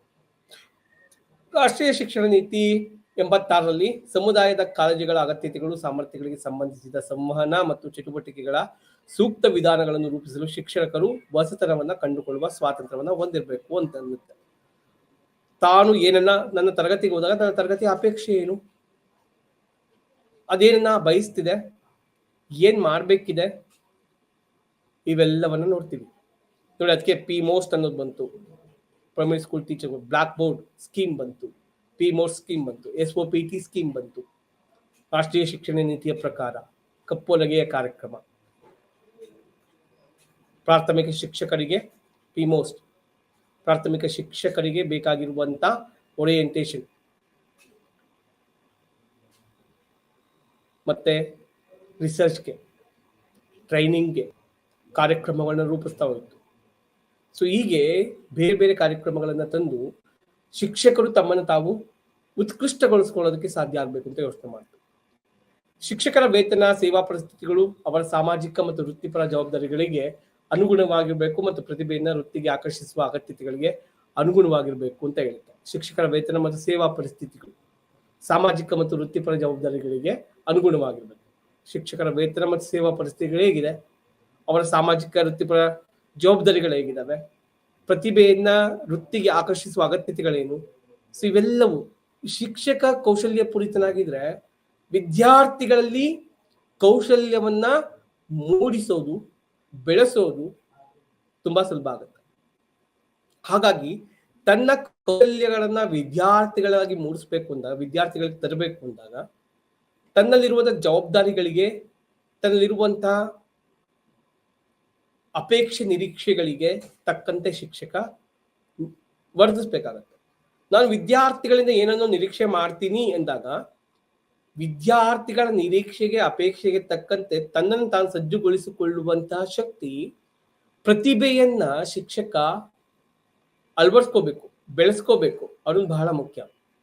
ರಾಷ್ಟ್ರೀಯ ಶಿಕ್ಷಣ ನೀತಿ 2020 ಸಹ ಶಿಕ್ಷಕರಿಗೆ ಶಿಕ್ಷಣ ಶಾಸ್ತ್ರದ ಅಂಶಗಳನ್ನು ಆಯ್ಕೆ ಮಾಡುವಲ್ಲಿ ಹೆಚ್ಚಿನ ಸ್ವಾಯತ್ತತೆಯನ್ನು ನೀಡಲಾಗುವುದು. ಇದರೊಂದಿಗೆ ಅವರು ತಮ್ಮ ತರಗತಿಗಳಲ್ಲಿ ವಿದ್ಯಾರ್ಥಿಗಳಲ್ಲಿ ಹೆಚ್ಚು ಪರಿಣಾಮಕಾರಿಯಾಗಿ ತೋರುವ ರೀತಿಯಲ್ಲಿ ಕಲಿಸ್ಬೋದು. ಅಂದ್ರೆ ಅವರಲ್ಲಿ ಬಂದು ಇವತ್ತಿನ ಶಿಕ್ಷಕ ಮಲ್ಟಿ ಹ್ಯಾಂಗಲ್ ಆಗಿ ಯೋಚನೆ ಮಾಡ್ಬೇಕಾಗತ್ತೆ. ವಿವಿಧ ವಿಷಯಗಳ ಬಗ್ಗೆ ಅವನಿಗೆ ಜಾಗೃತಿ ಇರಬೇಕಾಗತ್ತೆ. ವಿವಿಧ ವಿಷಯಗಳ ಜ್ಞಾನವನ್ನ ತನ್ನ ವಿಷಯದ ಜೊತೆಗೆ ಸಂಯೋಜಿಸಿ ಹೇಳುವಂತ ಶಕ್ತಿ ಬೇಕಾಗತ್ತೆ. ಅದನ್ನು ಸಂದರ್ಭೋಚಿತವಾಗಿ ಸಮೀಕರಿಸುವ, ಸನ್ನಿವೇಶವನ್ನ ರೂಪಿಸುವ ಕೆಲಸವನ್ನ ಮಾಡ್ಬೇಕಾಗತ್ತೆ. ಅದನ್ನ ಇಲ್ಲಿ 2020 ರಾಷ್ಟ್ರೀಯ ಶಿಕ್ಷಣ ನೀತಿ ಒತ್ತೇಳುತ್ತೆ. ಪೆಡಗಾಗಿ, ಟೀಚರ್ ಪೆಡಗಾಗಿ ಅನ್ನೋದು ಬಹಳ ಮುಖ್ಯ ಆಗುತ್ತೆ. ನಾವ್ ಹೇಳ್ತಿರ್ತೀವಿ ಪಾಸಿಟಿವ್ ಟ್ರಾನ್ಸ್ಫರ್ ಆಫ್ ಲರ್ನಿಂಗ್ ಅಂತ, ನೆಗೆಟಿವ್ ಟ್ರಾನ್ಸ್ಫರ್ ಆಫ್ ಲರ್ನಿಂಗ್ ಅಂತ, ಝೀರೋ ಟ್ರಾನ್ಸ್ಫರ್ ಆಫ್ ಲರ್ನಿಂಗ್ ಅಂತ. ಧನಾತ್ಮಕ ಶಿಕ್ಷಣದ ವರ್ಗಾವಣೆ, ಋಣಾತ್ಮಕವಾಗಿ ಶಿಕ್ಷಣದ ವರ್ಗಾವಣೆ ಅಥವಾ ಕಲಿಕಾ ವರ್ಗಾವಣೆ ಅಂತ ಬಳಸ್ಕೊತೀವಿ. ಧನಾತ್ಮಕ ಕಲಿಕಾ ವರ್ಗಾವಣೆ, ಋಣಾತ್ಮಕ ಕಲಿಕಾ ವರ್ಗಾವಣೆ, ಶೂನ್ಯ ಕಲಿಕಾ ವರ್ಗಾವಣೆ. ಒಂದೊಂದು ಸಬ್ಜೆಕ್ಟ್ಗಳಿಗೆ, ಒಂದೊಂದು ವಿಷಯಗಳಿಗೆ ನಡುವೆ ಇರಬಹುದಾದಂತ ಸಂಬಂಧಗಳನ್ನ ಆಧರಿಸಿಕೊಂಡು ಧನಾತ್ಮಕ, ಋಣಾತ್ಮಕ, ಶೂನ್ಯ ಕಲಿಕಾ ವರ್ಗಾವಣೆಗಳನ್ನ ತಂದುಕೊಡೋದು ಹೇಗೆ ಅನ್ನೋದು ವಿದ್ಯಾರ್ಥಿ ಶಿಕ್ಷಕನಿಗೆ ಗೊತ್ತಾಗಬೇಕು. ತಾನು ಕಲಿಸುವಂತ ಯಾವುದೋ ಭಾಷಾ ವಿಷಯ ಇರ್ಬೋದು, ಇತಿಹಾಸವು, ಸಮಾಜವು, ವಿಜ್ಞಾನವು, ಗಣಿತವು, ಯಾವುದಾದ್ರೂ ಇರ್ಬೋದು, ಆ ವಿಷಯದಲ್ಲಿ ಬರ್ತಿರುವಂತ ಅಂಶಗಳನ್ನ ಹೇಗೆ ಆತ ಅನ್ವಯಿಸ್ಲಿಕ್ಕೆ ಸಾಧ್ಯ ಆಗುತ್ತೆ. ಆಹಾರ ಸಮತೋಲನ ಅಂತ ಒಂದು ಪಾಠ ಇದೆ. ಆಹಾರ ಸಮತೋಲನ ಅನ್ನೋದನ್ನ ಆಹಾರ ಸರಪಳಿಯೊಂದಿಗೆ ಸಂಯೋಜಿಸುವಂತ ಕೆಲಸ ಶಿಕ್ಷಕ ಮಾಡ್ಬೋದು. ಹೇಗೆ ಆಹಾರ ಸರಪಳಿ ಅನ್ನೋದು ಒಂದೊಂದು ವಸ್ತುಗಳಿಗೆ ಒಂದೊಂದು ಪ್ರಾಣಿಯಿಂದ ಇನ್ನೊಂದು ಪ್ರಾಣಿಗೆ ಹೇಗೆ ಅವಲಂಬಿತವಾಗಿದ್ದೇವೆ, ಹೇಗೆ ನಡೆಯುತ್ತೆ ಗೊತ್ತಾಗ್ಬೇಕು. ಸೊ ಹೀಗೆ ನಾವು ನೋಡ್ತಾ ಹೋಗ್ತೀವಿ. NEP 2020 ಶಿಕ್ಷಣ ಸಂಸ್ಥೆಗಳಿಗೆ ಶೈಕ್ಷಣಿಕ ಮತ್ತು ಆಡಳಿತಾತ್ಮಕ ಎರಡೂ ರೀತಿಯ ಸ್ವಾಯತ್ತತೆಯನ್ನು ಶಿಫಾರಸು ಮಾಡಿದೆ. ಶ್ರೇಣೀಕೃತ ಸ್ವಾಯತ್ತತೆಯ ಪರಿಕಲ್ಪನೆಯನ್ನು ಸಹ ಪರಿಚಯಿಸಿದೆ. ಸೊ ವಿದ್ಯಾರ್ಥಿ ಅಥವಾ ಶಿಕ್ಷಕರಿಗೆ ಅಥವಾ ಶಿಕ್ಷಣ ಸಂಸ್ಥೆಗಳಿಗೆ ತಾವು ಯಾವ ರೀತಿಯಾದಂತಹ ಕಲಿಕೆಯನ್ನ ಅಥವಾ ಶಿಕ್ಷಕರನ್ನ ಸಮಾಜಕ್ಕೆ ದೊರಕಿಸಿಕೊಡ್ಬೇಕು ಅನ್ನೋದನ್ನ ಶಿಫಾರಸು ಮಾಡಿದೆ. ಅದ್ರ ಪ್ರಕಾರವೇ ಅದು ಮುಂದುವರಿತಾ ಹೋಗ್ಬೇಕಾಗುತ್ತೆ. ಸೊ ನೆಕ್ಸ್ಟ್ ವ್ಯಾಖ್ಯೆಗಳು, ಅದ್ರ ಬಗ್ಗೆ ಹೇಳಿರುವಂತ ವ್ಯಾಖ್ಯೆಗಳನ್ನ ನೋಡ್ತಾ ಇದೀವಿ ನಾವೀಗ.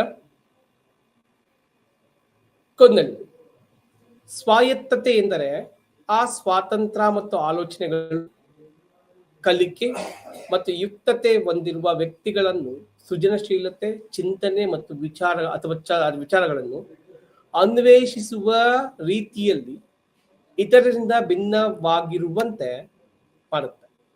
ಆಲ್ ರೈಟ್ ಅವರು ಹೇಳುವಂತೆ 1990 ಹೇಳುವಂತೆ ಸ್ವಾಯತ್ತತೆಯನ್ನ ನಿರಂತರವಾಗಿ ಬದಲಾಗುತ್ತಿರುವ ಯಾವುದೇ ಸಮಯದಲ್ಲಿ ಗರಿಷ್ಠ ಸ್ವಯಂ ಅಭಿವೃದ್ಧಿ ಅಥವಾ ಮಾನವ ಪರಸ್ಪರ ಅವಲಂಬನೆಯ ನಡುವಿನ ಸಮತೋಲನದ ಅತ್ಯುತ್ತಮ ಸ್ಥಿತಿ ಎಂದು ವಿವರಿಸುತ್ತದೆ. ಈ ವ್ಯಾಖ್ಯಾನವು ಸ್ವಯಂ ಅಭಿವೃದ್ಧಿಯ ಪ್ರಮುಖ ಪರಿಕಲ್ಪನೆಗಳೊಂದಿಗೆ ಬದಲಾವಣೆಯನ್ನ ಒತ್ತಿ ಹೇಳುತ್ತದೆ. ಸ್ವಾಯತ್ತತೆ ಇಂದಿನ ಪರಿಕಲ್ಪನೆಯ ವ್ಯಕ್ತಿಗತ ನಡವಳಿಕೆಯ ಎಂದು ತಳ್ಳಿ ಹಾಕಲು ಇದು ಪ್ರಕ್ರಿಯೆಯಲ್ಲಿನ ನಮ್ಮ ಸ್ವಂತ ಪ್ರಯತ್ನಗಳನ್ನು ಮತ್ತು ಮಾನವ ಪರಸ್ಪರ ಅವಲಂಬನೆಯನ್ನ ಪ್ರತಿನಿಧಿಸುತ್ತದೆ. ಸ್ನೇಹಿತರೆ, ನಾವು ಹೇಳುವಂತೆ ನಿಮ್ಮೆಲ್ಲರಿಗೂ ತಿಳಿದಿರುವಂತೆ ನಾವು ನೋಡ್ತಾ ಹೋಗ್ತೀವಿ.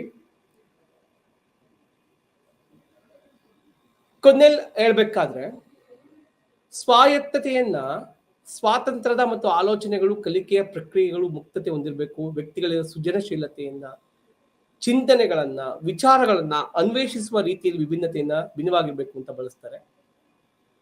ನಿರಂತರವಾಗಿ ಆಲ್ ರೈಟ್ ಅವರು ನಿರಂತರವಾಗಿ ಪರಸ್ಪರ ಅವಲಂಬನೆ, ಸಮತೋಲನದ ಅತ್ಯುತ್ತಮ ಸ್ಥಿತಿ, ಸ್ವಯಂ ಅಭಿವೃದ್ಧಿ ಮತ್ತು ಮಾನವ ಪರಸ್ಪರ ಅವಲಂಬನೆಯ ನಡುವಿನ ಸಮತೋಲನದ ಅತ್ಯುತ್ತಮ ಸ್ಥಿತಿ ಅಂತ ಹೇಳ್ತಾರೆ. ನಾನೂ ಸಹ ಬೆಳಿತೀನಿ, ನನ್ನ ಸಂಸ್ಥೆಯ ಜೊತೆಗೆ ನಾನು ಬೆಳಿತೀನಿ ಅನ್ನುವಂತಹ ಶಕ್ತಿ ಏನಿದೆಯೋ ಅದು ನಿಜವಾದ ಸ್ವಾಯತ್ತತೆ. ನನ್ನೊಬ್ಬನ ಬೆಳವಣಿಗೆಯನ್ನು ಸ್ವಾಯತ್ತತೆ ಅಲ್ಲ, ನನ್ನೊಂದಿಗೆ ನನ್ನ ಸಂಸ್ಥೆಯು ಹೇಗೆ ಬೆಳೆಯುತ್ತೆ ಅನ್ನೋದು ನಿಜವಾದ ಸ್ವಾಯತ್ತತೆ ಅನ್ನೋದನ್ನ ಇದು ಪ್ರತಿಪಾದಿಸುತ್ತೆ. ಇವೆರಡೂ ಸಹ ವ್ಯಾಖ್ಯೆಗಳನ್ನು ನೋಡಿದಾಗ ನಮ್ಮ ದಿನನಿತ್ಯ ಬದಲಾಗ್ತಿರುವಂತಹ ಸನ್ನಿವೇಶಗಳಲ್ಲಿ ಹೇಗೆ ಇದು ಮುಖ್ಯ ಆಗುತ್ತೆ ಅನ್ನೋದನ್ನ ತೋರಿಸುತ್ತೆ.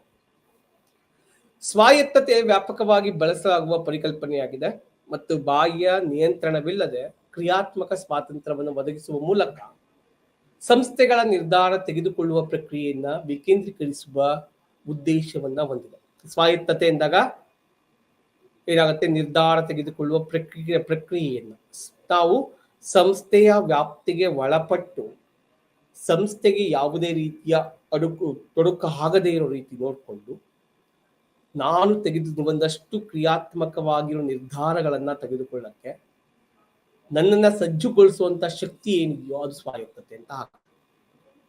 ಶೈಕ್ಷಣಿಕ ಸಂಸ್ಥೆಗಳ ಸಂದರ್ಭದಲ್ಲಿ ಇದು ಬೋಧನಾ ಕಲಿಕೆಯ ಪ್ರಕ್ರಿಯೆಯನ್ನ ಸುಧಾರಿಸಲು ಅನುವು ಮಾಡಿಕೊಡುವ ವಾತಾವರಣವನ್ನು ಸೃಷ್ಟಿಸುತ್ತದೆ.